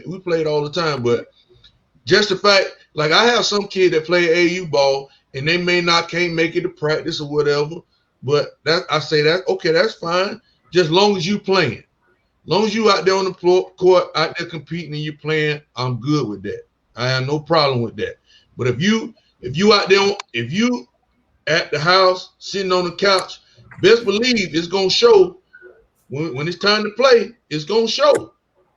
Yeah, because I've been, all of us, man. We have been around the game so long, man. We know when the guy putting in work and when the guy not putting in work. Yeah, I'm just with Coach Shaw. Don't bring me no mediocre stats on the mediocre level. If you're gonna bring me stats, you got to compete against the real competition. Don't tell me about what you're averaging in AAU, and we know right now AAU is not even the topic of conversation in basketball at the next level, because again, them 19-year-olds that you're gonna go up against, that's a problem. That's real. I just told my 85% of my team this year is ninth graders. And I just told all of them, I say, look, this ain't the 8th grade league no more. I say, you playing against 19-year-olds now. And I always say, man, if you're in 9th grade, I would like for you to be at least playing like a 10th grader. And if you're a 10th grader, at least want you playing like a junior. And by the time you're into your junior year, you should be wondering what school you're going to. Yeah. You should have some offers. Yeah. Your senior year should be a cakewalk. You already know what school you're going to. You just trying to finish up your last year in school, trying to win your district championship, trying to win your state or whatever. Trying to end on a high note of your high school career. And that's how I feel about that. And the thing is, Coach, like you said, it's tough when they have been doing stuff and playing at these levels that they think is preparing them for what you all, how they're gonna have to play when they come with y'all, because you all got an expectation, because you played. And I know Coach Jen and Coach Shaw, I done had a conversation with you all about this. Now that y'all know, on Polk Hoops, that it's tough when the kids don't have what you got. Both of y'all got that dog in you. Just, Coach Billy D, we got that dog. So it's tough when, even if we ain't running the play right, even if we ain't playing the best, if I know you got that dog in you and I know you ain't backing down and I know you doing the best, I can deal with that. And like you said, nobody cares that you a freshman. When I was at Lakeland, one year when we had Shaquan and Cavante and them guys, we played like kind of like you, Coach. We had lost like 8-9 guys that year before, so we had to throw a bunch of freshmen out there. And you have to tell them every half now, man, Jenkins don't care nothing about the fact that if you line it up and you on varsity, if you want somebody to feel sorry for you, go play JV. But on varsity, just keeping it G, nobody care nothing about how old you are. Nobody care that you just done. And if you're coming from places like the Fine Arts AAU ball, you done played 100 games anyway, so you can't use that excuse. So nobody cares. I know. I told my son he played his football, but he started as a freshman over in Hillsborough County. After like the second game, he played JV football for 2 games. They moved him up. He played the rest of the year on varsity. My thing to him was, look, because he was the only freshman. They made this big deal. The only freshman that started. It was 10 seniors on the team. You go out there, don't mess up, do your job, but understand that them guys ain't looking at you like, oh, he a freshman, he get a pass. If they put you out there, they expect you to compete and to perform. Shaw, you can attest to this because your boy came in as a freshman and played. Them guys, people was going at your son. You can't help him. You can't help him. I got a good question on that, Polk Hoops. I want Billy D to answer it first, and then you guys as active coaches, I kind of answer it, because now you see that a lot of AAU basketball, you don't see but a handful of high school coaches. You don't see a lot of Eric Robinsons, Andrae Shaws, Billy D's that are actually high school coaches. You just see guys that are part of the coaching of getting on the circuit, getting the free gear, saying they help recruit this kid. Has that hurt high school basketball for incoming kids? That it's not a lot. Is AAU hurting the aspect of them learning the organized game now because you guys can't coach it? Well, you couldn't coach it in the past because of the fact that they called it recruiting. So has that been like, has AAU with the guys that coach it now and them not really focused on teaching the kids how to play organized basketball, has that hurt the game for you guys as coaches now? Billy D, can you speak on that? And then I want Coach Shaw and Jen to answer that as coaches now. My thing is, Tuma, if you want to coach, you can coach. You know what I'm saying? You just have to align yourself with whatever organization and, and just volunteer your time in order to coach. Like, even with Tony Bradley this year, we asked Coach Shaw to come over, and Coach Shaw had agreed to come over and help us coach. I was all excited about that, because I was going to do everything possible, to help Coach Shaw be better as a coach. I'm not really coaching no more, so my thing is to help, anybody that I can. I would advise any high school coach, especially if they're young, to go and coach travel ball. That's because you got to get those games up under your belt for game management. You only get so many games in high school. Well, you know what I'm saying? And I'm tired. Oh boy. Coaches are making mistakes because they don't have enough games up under their belt. Gotcha. But the thing is now it has shifted to travel ball, and travel ball coaches have too much power. That's my point. So with them having the power, like I remember coaching with Each One Teach One. I remember, and the reason why I walked away from it because I saw a lot of people that was coaching that had no understanding of the game, and then the kids get in high school, and it's like you're teaching them all over again. Is that hurting you guys as coaches now? Because he don't coach. I just want because he helps with AAU. You guys coming in, does it hurt you guys? I think if you're a head coach and you got assistant coaches, you do as much as you can to get in the organizations and be part of what they got going on, especially with your ball players. Because if not, you're gonna have to retrain them all over again when they get to you. Or is that happening though? Is that happening? Because Jen, you don't coach AAU. Are you training these young guys all over again? Yeah, sometimes, but I've been having a pretty good group of guys, to be honest with you, that comes in and well coached.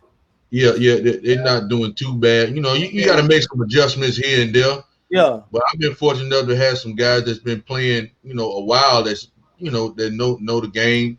But I court like Chris Burgess, Jerry Stevenson. Them guys were gym rats. They played all the time. They played travel ball. Adarius Lee, all them guys played travel ball. Some guys you got to train all over again. Some guys haven't never played a lick of organized basketball at all. Well, yeah. It's kind of your point, Tuma. If you got like Ghent don't coach the circuit, but he had Kenny Davis, who when Lee and Landy came in, Kenny Davis had coached them for 4 or 5 years. So it was like, and Kenny Davis played with Jenkins. So the stuff that he taught, the same person that taught Kenny Davis taught Marcus Ghent. So it's so if you in that case where you got a coach on the circuit, like Shaw coached on the circuit. Yeah. So, in that case, you're okay. But like you say, if you're away from it, like Coach Hen at Lakeland, Coach Hen coached on the circuit. Wilcox on the circuit right now. One is coaching on the work. Coach McGriff came up on the circuit. Like you say, Ladarius. So you can see that if you got somebody with some attachment to that circuit, it's more of a seamless transition for the kids. But when you got a kid, my thing on it is if you got a kid here, you got a kid there, you got a kid there, and they getting coaching from 5 or 6 different people, and then they come to you, that becomes tough when you got to try to put all that in the pot, stir it up, and make it, look like you want it to look. So, I want to give a shout out. I want to give a shout out to Jen and Shaw because we got up to 70-something people watching this podcast today. That's like a so y'all must be some important people around here, man. I know you cutting them yards around Lake Hollowworth, man. Did you get all the people tune in? That's Round Lake Hey. Hollywood. Hey, boy, we ain't had this many people come on and stay focused with us. Hey, and they are like they are active in this chat box. Let me tell you, bro. They got a lot of conversation, good conversation going on in the, in the chat. I saw What's up? I see Burgess is back in the area. I see him helping out with a local, young team.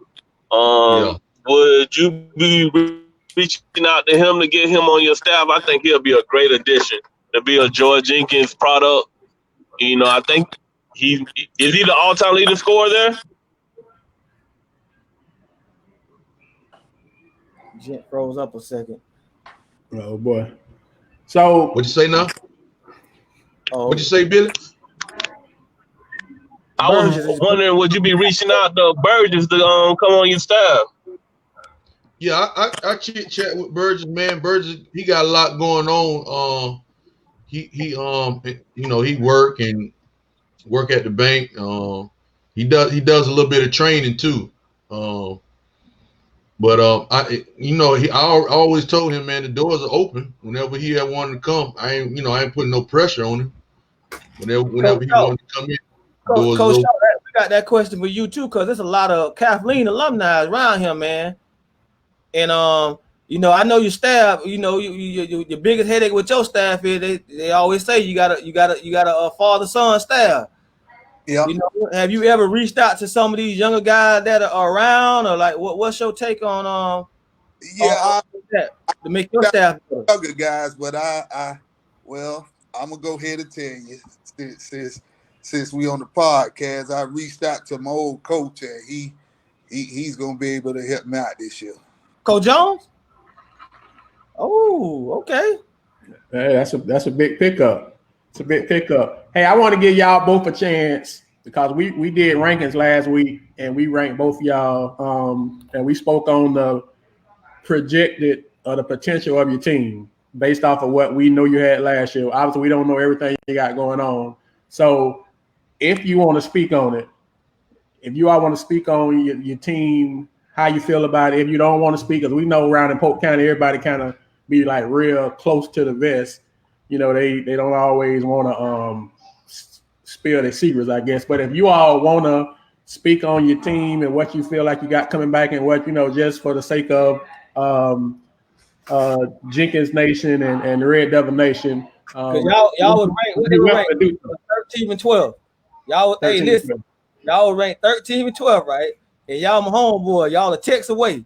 So I put that I put that pressure on y'all, right? If y'all get that word attention, that means that young squad y'all got now. It's possible that we looking at some tough days with the Eagles and the Devils now. So how y'all feel about the rank? Both of y'all coming off of 20-win season. Playoffs, 20 wins. Both of y'all went to the playoffs. Gent, you won the district. The district tournament.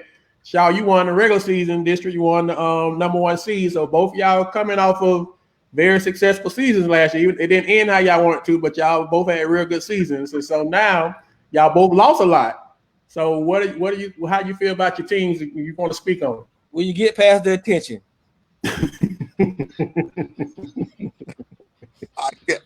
Me, you guys know I ain't no big social media guy, so I don't really worry about that, man. We at the end of the day, man, we gotta put them basketball shoes on, man. We gotta strap them up, man. We gotta get at it, man, and that'll tell the tale. But I've been talking to my kids, man, my former players, and I got a question for you guys. Okay. Is how did Kathleen get ranked over us? Oh, so you want to go there? Okay. I'm talking on behalf. Listen, I'm talking on behalf of my former players. You're right. And some of my current players. Okay. Hey, Shaw, you gonna get to speak, Shaw? Hey, it's a fair question. Polk Hoops. I'm talking. Listen, I'm talking to Polk Hoops. I go at all the time. This the hold on. Let me talk. Let me talk to Polk Hoops. All I want to know is how. Because first off, you had Kathleen.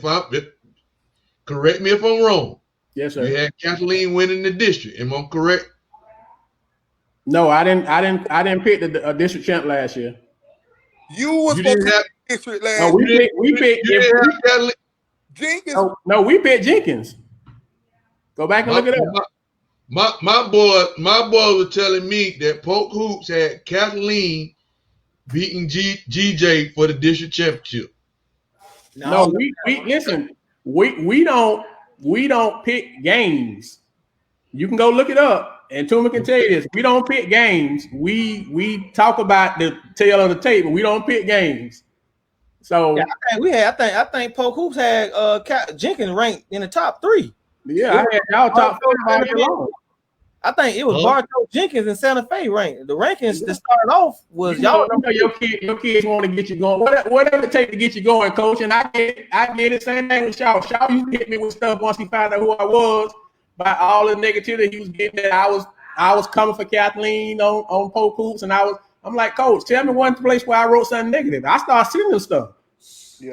Tell me where I wrote something negative. Now I may not have wrote what you wanted to hear, but I didn't write nothing. I thought I saw where Kathleen was ranked over Jenkins. Yeah, you just saw it. Be wrong. And you just saw it for this year. If you're talking about right now, I think it's coming back. Jen, you lost. There you go, and you ain't got nothing coming back. Okay, I'm asking. No, I'm asking. Okay, the same way you're doing the ranking now, did you do the ranking last year? Yes, sir. Yeah. You didn't have Kathleen ranked over us? No, y'all was ranked number 2. We ranked like 6. No, y'all was ranked ahead of Kathleen. Jenkins was number 2, wasn't he? I'm about to go back and look that up. Jenkins was actually number 1. Was it Jenkins number 1 or 2? Because y'all won. No, we weren't ranked. Y'all win the summer league. Listen, coach, we did rankings every week. So once the season started, we did a weekly ranking.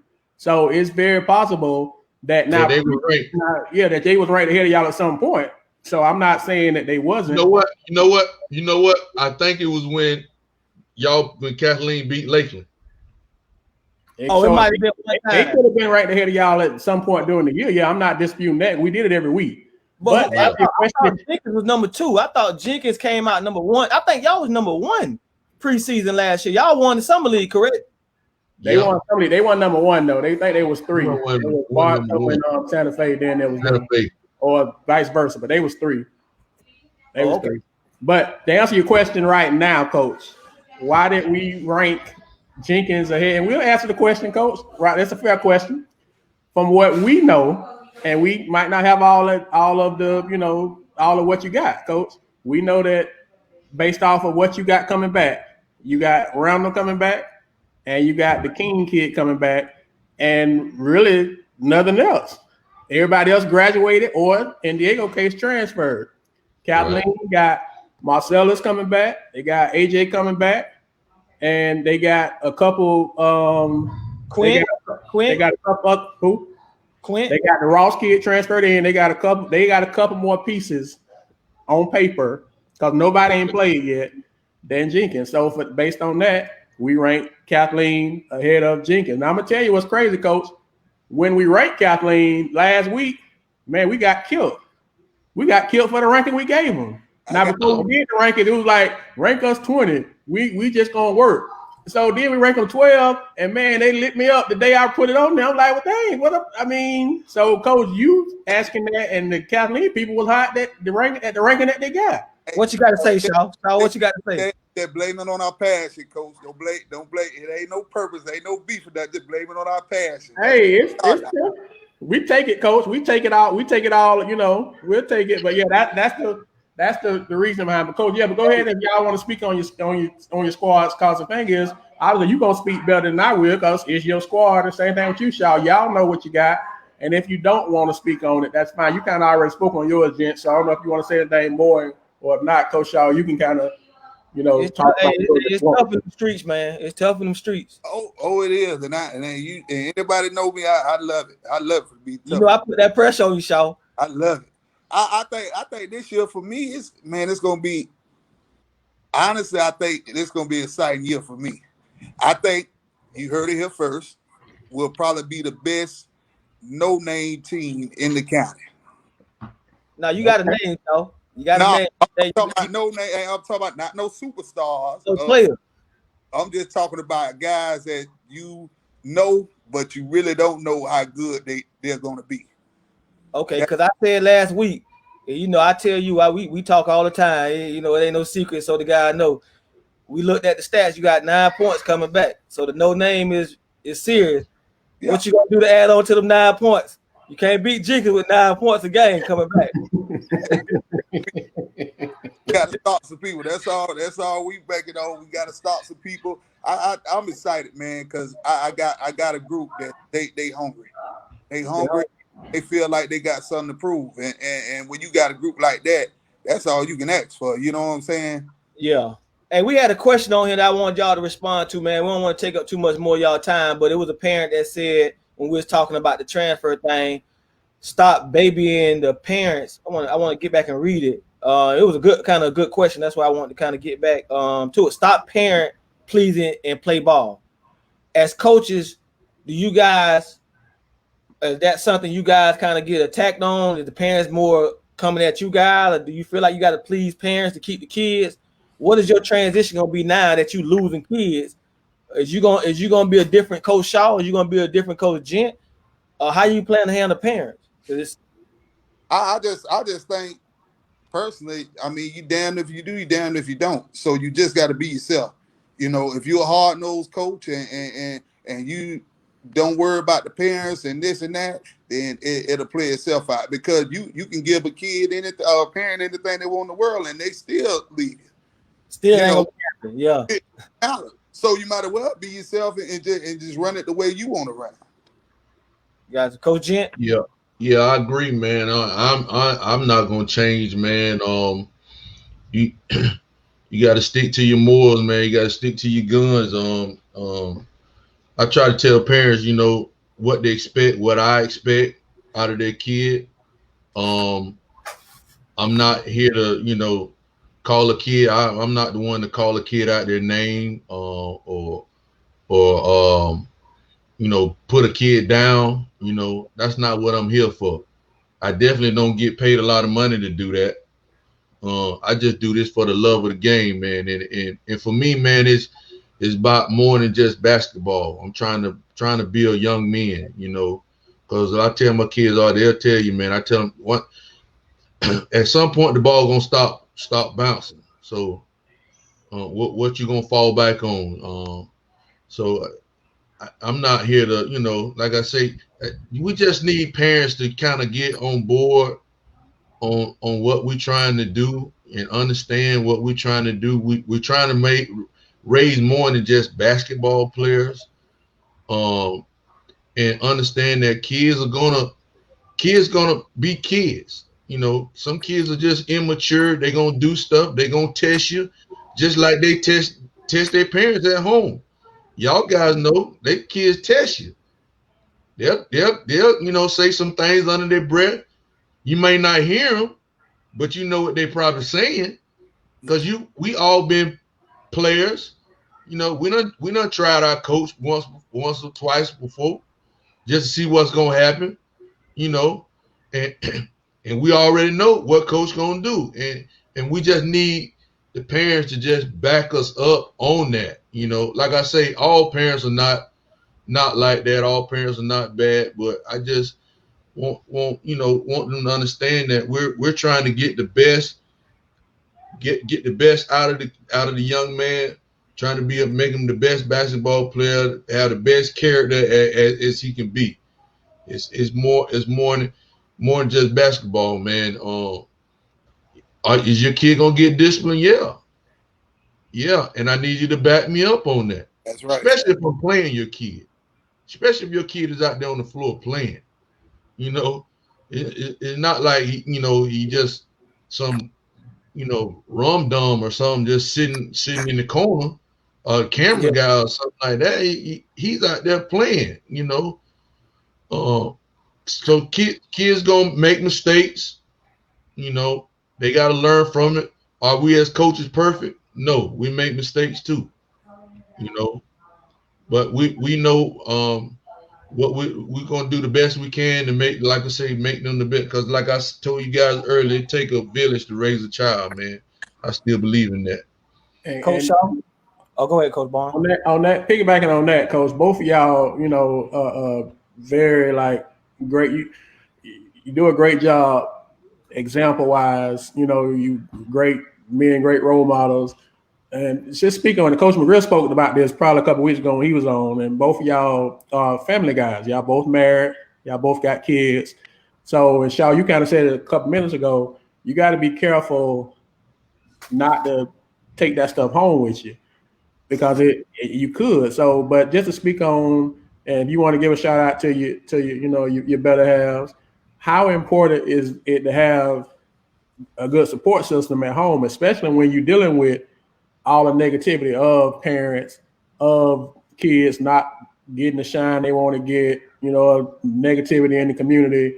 How important is that to have that good support system at home? It's very important. I mean, especially for me, you know, having a son on the team, you know, that's very big, you know, and not only do I have my wife and kids there, anybody knows me and knows my family, you'll see my mom there, my brothers and sisters there, my cousin, you'll see my whole family at games and it's tough. And you know, we talk about it all the time. Sometimes you have to have thick skin because some things will be said, you know, about the coach, some things to be said about my own son, you know, and we talk about it and we have an open discussion about it, and it just one of those things to have that strong support system to where you don't bring it home.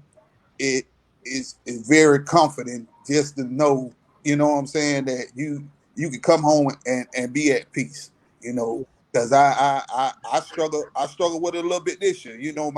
I'm gonna give you my son from a prime example. He struggled at the beginning of the year. He struggled a little bit at the beginning of the year until he caught up with it. And once he caught on, he was fine. But at the beginning, it was a struggle for him. It put a strain on a lot of things, you know, not just in my household, just within, I call it Kathleen Nation, you know, with my fans, with my administrator, with everybody. And it's tough. You know, I had those conversations with my old ball coach, Coach Jones, because he had to deal with it before. You know, you never know how tough it is until you put in that position when it comes to coaching your own child, you know, and they get it and they know, and now they've earned it. He's earned their respect, and everybody is looking forward and moving ahead. But just to have that peace of mind, come home and don't have to worry about all the other stuff that comes along with the negativity with the basketball, that's huge. Coach Gent. Yeah, man.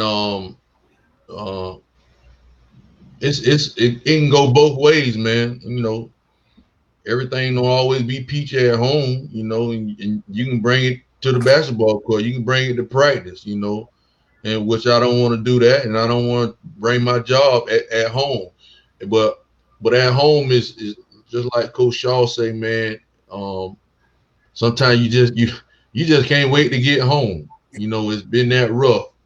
You know for a fact you're gonna get love from the house. You know you're gonna get that love from the house. You know you're gonna get that love from your kids and your wife. You know, everybody have, you know, their disputes or whatever, but at the end of the day, you know you're gonna get that love, man. And that's huge, you know, and you know, you try not to go, you don't want to go to bed, you know, you don't want to go to sleep all upset or whatever. You know, you don't want that to carry on to the next day. Yeah. And, you know what I'm saying? And that's I'm looking at all the comments on him, man. Your boys ride you, man. They say Miss Gent wrote all everything that you speaking on. They say she wrote it up for you. Say she can't. you say they ain't never heard you talk this good, man. They said Vegas said she wrote everything. Is she around? She next door to you or something? No, she ain't nowhere here, man. She ain't nowhere here. She ain't nowhere here, man. But yeah, man, my wife, man, she's very patient, man. You know, she hear things, man. People talk, you know, she hear things. She very patient, man. And being a coach wife. Yeah. It's tough being a coach wife at them games because they hear everything. When you coaching, Yeah, they hear everything, man. Because you locked into what's going on the floor, trying to make adjustments. Who got this many fouls? You know what we gonna run in the next dead ball. But your wife, they hear all that stuff, and so it's tough. It's tough. They be ready to go too. They be ready to go to war. Hey, I have my wife and my mom sit right behind the bench just to make sure y'all stay right here. So I don't want y'all to get mixed up with nobody, and I have to end up going over there to see what's going on. Y'all sit right behind the bench. Don't worry. That's right. At the end of the day, man. At the end of the day, man, we family, man. We family men, man, and we, like I say, man. You know you're gonna get that love from the house, man. You know, nothing like walking through the door, man, and your kids come running to you, man. You know, it's like a breath of fresh air, man. You know, you kind of forget about all that stuff. You know, y'all guys got kids, man. You know, we all family man. I had to get my daughter. She want to get on the podcast today and got mad at me. Hey, I had talked to my son over the weekend. You know, he up at West Point, and the first 21 days they took his phone because you're in basic training. So all you can do is write letters. So he just got his phone back over the weekend. So I had to be writing him and just, you know, you gotta be tough, you gotta get through it. But he was able to get through the bad because he was, you know, got prepared for it, because you can't prepare for it if you never did it, but you can kind of, you know, you can deal with it better because, you know, like you say, you got that support system that it has put you in a position. And that's what, at the end of the day, as coaches, that's what we want to do. We want to put the kids in position to be successful and hope that they actually take what you're giving. And I know you guys both sleep well at night because you do it the right way, you know, and that's one thing that we've always respected about you all as men, first of all, then as coaches. You know, one thing about Jenkins with Ghent, one thing about Kathleen with Shaw, kids out there trying to do things the right way. We know you all coaching them, trying to lead them and make sure that they are respectful men, young men. And that's why you guys get the respect that you do from us and from most people in the community. Whether they like you or not, they got to respect you because of what you're about. And that says a lot about what both of you all are doing with your programs, with your alma maters, trying to, you know, keep them respectable and winning. That's right. Well, I know before we end, Coach Barnes, I would end it, man. I just like to thank both of y'all, man, not only for coming on the podcast today, but the continued friendship and brotherhood that we all share with each other. You know, we text each other on a regular, kind of stay in connection with everything. You know, Jen, I remember I was an intern out there your last year at Jenkins. You know, Coach Myers raised me well, and Shaw, you know, I don't hide that Kathleen got it in my blood. As soon as I stepped in Lakeland, you know, I've been a Kathleen guy from that time, so that's why I always put the pressure on y'all more than I do anybody, you know. So my expectation is you got to bring it no matter what you lose, man. It's pressure. It's pressure on you. Tuma, you remember the All-Star game I played in?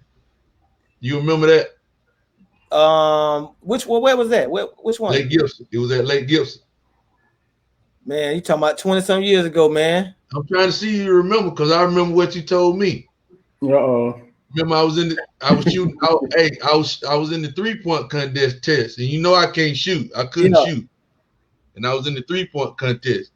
And you remember you said, "Man, Jen, what you doing in the 3-point contest, man? You know you don't shoot the three. You play down in the post." I don't know if you remember that or not. What you told? But you remember what happened? You won it? Yeah, I won. He tried your G. If you wouldn't have said that, you wouldn't have won it. Hey, I still don't know how I won it. I don't know how you won it. I don't know how I won it, but I won it. One thing about the 3-point contest is real simple. Either go in or don't. There ain't no judging. Ain't no 40s or 50s. Hey, you know it's a legit count. I should have played the lotto that day. Hey, one thing I do know about both of y'all, when we say, and Coach Barnes said it earlier, man, that y'all got a different breed of dog in y'all. And if them kids don't know, like, I'm sure a lot of people speak highly on y'all, so them kids got to understand, even the parents that's coming in, y'all a different breed, man, and y'all expect that type of breed that y'all had, and that's just how competitive y'all is. Even when you say the 3-point thing, I remember when I was at Florida Southern, you was coming out and we was in the grown man league. You were giving people problems. You just would. I mean, you always been a problem. You know what I'm saying? Shaw, we talk about it all the time with the 97 team. You coaching football, playing football. It's just that.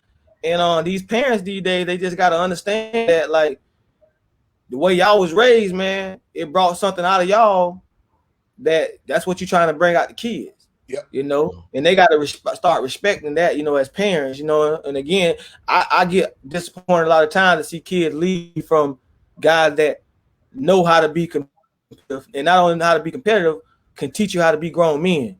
You know what I'm saying? Because we all been through that. We don't took that next level.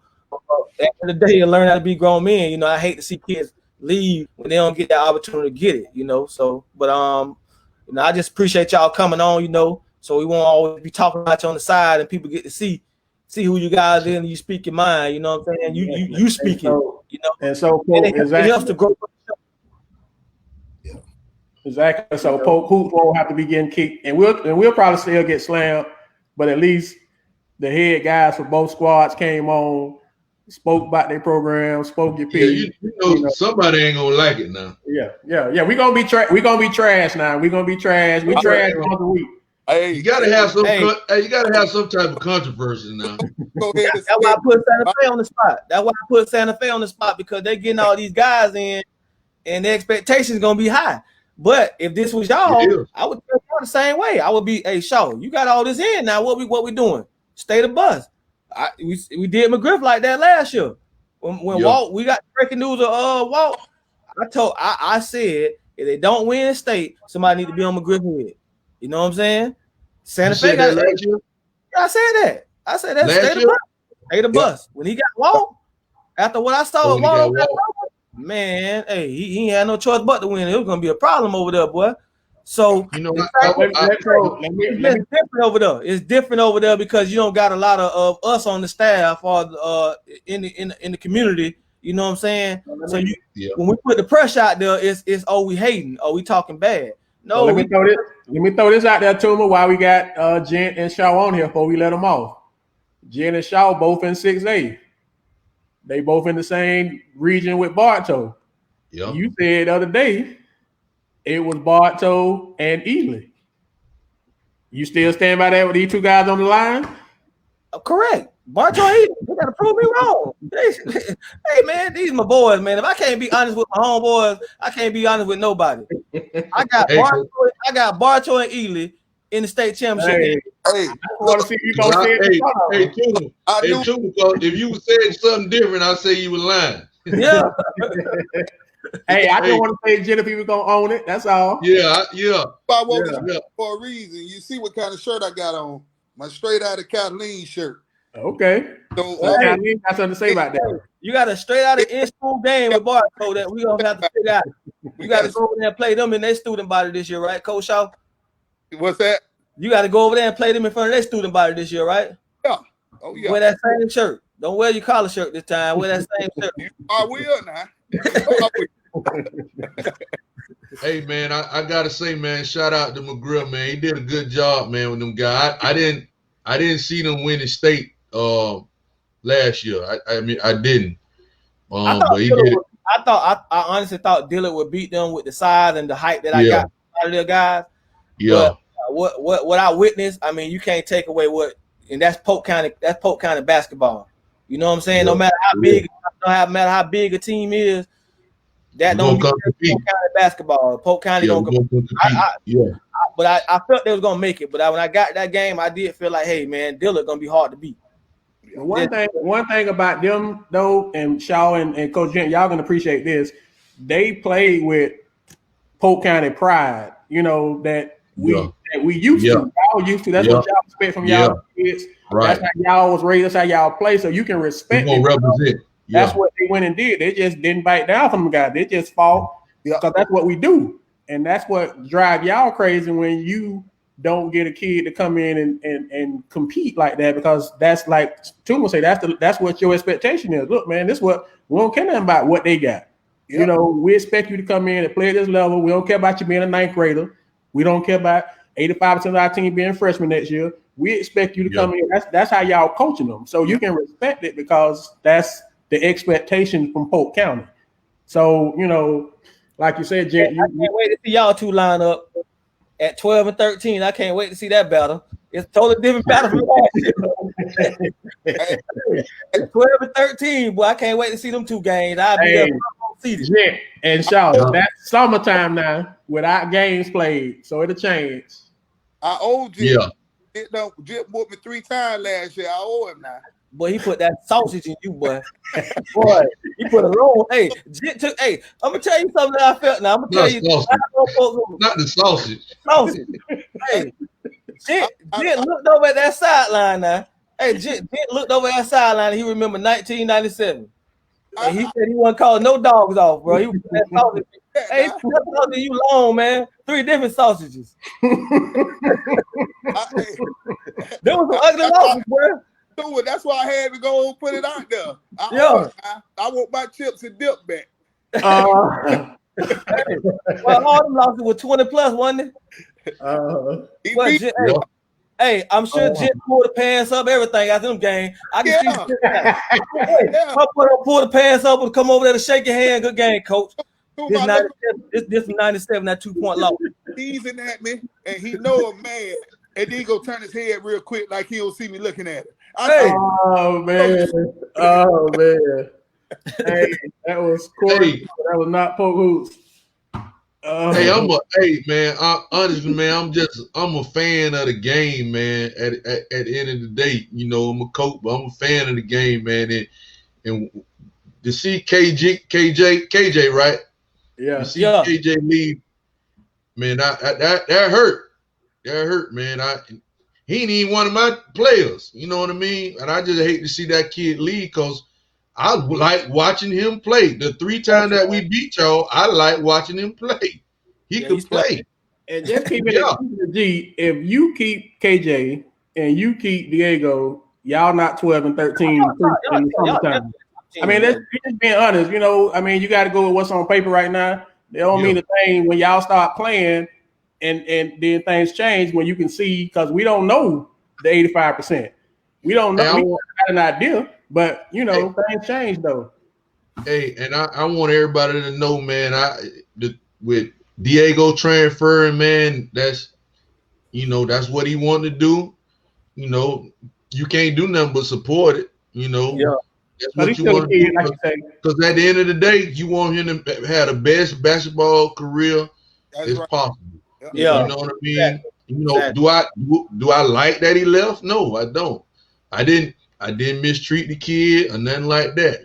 But at the end of the day, I want the best for that kid. Yeah, I want everybody to know that. And it's important, Coach, that you got, if nothing else from you being on here, it's important you got to say that. That's why I wasn't gonna say it for you, but I'm glad you said it. And if you didn't feel saying it, I love the kid. Yeah, I love the kid, man. I used to take him home all the time.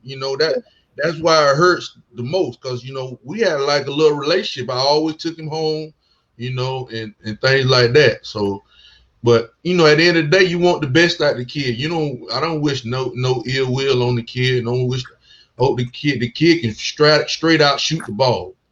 Well, hey, that pressure on Coach E and Auburndale, and we ain't afraid to stay it. These 2 men. If he don't make the mistake with all this lucky go happy that he's doing right now. Hey, we got him on next week. We got Coach E coming next week, so put that pressure. Yeah, he'll be on next week. I want to be on there too. I got a few words for him. We'll make Coach. Once y'all on here, Coach, you always welcome. You check in and we go for what we know, Coach. Yeah, anything, Coach? He's my boy, man. Anything, Coach? I feel the same way, the same way about KJ. If people don't know the story behind me and KJ, I've been knowing this kid since 3rd, 4th grade. He's around me all the time, and he gonna continue to be around me. I ain't wasn't no ill will or no hard feelings toward that kid. That kid loved me to death. And I see him right now to this day. He always hugged me. Hey, Coach, how you doing? So it wasn't. He just did what him and his parents they felt was better for him. So at the end of the day, that's just what it is. We used to hold no grudge about it. You just keep moving forward and do the best you can. And hey, man, Coach, that shows the character of y'all, though. That shows the character of y'all, man. Exactly. Get on that. We want you to be able to say it. We wasn't gonna say nothing for you all to say it, but I'm glad both of y'all felt, comfortable enough to say it and want to give you a chance to say it, coming from you all to everybody, so it can be out there. But once again, like Tuma said, that's just y'all character. We know what it is, but it's a whole lot different when it comes from you all because y'all were directly, impacted by it. So appreciate y'all both saying it, although I didn't want it to be said that we tried to pull it out you. We want to bring y'all on here to start no mess or, start no, because that ain't what we're about. Even though some people want to say that. Maybe that's why we had so many views today. Maybe that's why we had so many people on it. They thought it was going to be a lot worse than that, man. They wait for controversy. Yeah. That ain't what we're about. All right, man. We appreciate y'all again, man. Y'all guys welcome anytime. Appreciate both of y'all calling in. We want to get on, man. We here to support y'all just like y'all here to support us, man. We just trying to make it better for the community, the Polk County community of basketball. That's our goal to just keep, not only recognizing great players, but great coaches and the mentors, y'all, the stuff y'all doing as leaders as well, man. So appreciate you. Anything else, y'all, in the last words? Appreciate you. Shout out to Coach Gary Meyer, Kenny Davis, Milton Coward. And y'all know Shard, man. I know y'all know. If you don't say Shard, boy. Boy, you better stay sharp, boy. Good Lord, man. Yeah, Coach Gibson, man. All you guys, man. Shout out to you guys. Shout out to my former players. I don't know my former players been on that chat with y'all. No, we would love to have Chris and Jared, man. We would love to have them on, man. We would love to have them guys on. Jared just got married, man. Just tied the knot about 2 weeks ago. Okay, great. He living up there in Dallas, man. He doing well, man. Yeah, reach out to him, man. We'll link away from getting these guys on, man, so they can, we can talk to them. Coach Shaw, you got anything before we got him? Big shout out, to my support, my family, coaching staff, and if I don't give a shout out, they go hang me. I'm gonna be American opponent, so I gotta give a shout out to them, good, bad, or worse. They go ride with me, whether we number 1 in the country or number 30 in the country. It don't matter. Yeah. Well, we got you at number 12, so y'all just gotta move. Hey, we'll take it. We'll take it. How they get ahead of us again? Hey, they got a couple more pieces coming back. Hey, Coach, your player on here, Randall said he ready to go to the gym right now because he feel like we tried y'all. He ready to go get in the gym and practice right now. So I know it. My boy always ready. He always ready, man. Yeah. All right, man. Y'all boys be easy, man. I'll be safe, man. Thank y'all again, man. Appreciate you. Thank you, man. Appreciate y'all, man. Yes, sir. All right. All right, man. Without further ado, Coach, you can end the show. Hey, man. Once again, we had another good time, good session in the man cave talking hoops. Appreciate Coach Gent coming through. Appreciate Coach Shaw coming through. Coach Billy D had to jump off. He going to get himself right, and Coach Toom, I'm sorry, All-American PG Coach Toom. I bet $50 next week, Billy D with a Q-Dog shirt. Hey, and lastly, we want to give another shout out to our first sponsor, Mises Pieces, specializing in decorative picture frames, custom centerpieces, and luxury handbags. Thank you for supporting the movement. Thank you all, Coach. We literally got almost 300 comments in the chat today. Oh, that's dope, man. I also I'm gonna be on another podcast in another hour or so talking business with a different podcast talking business ownership. So if you if you're not doing anything and you want to jump on that podcast, I'll share the watch party on my page, man. So tune into that as well. But until next week, man. Shout out to Polk. Hey, y'all be safe, man. I know school getting ready to start up. Everybody, y'all be safe, man, and we'll be back at it next Thursday. Yes, sir. All right. All right.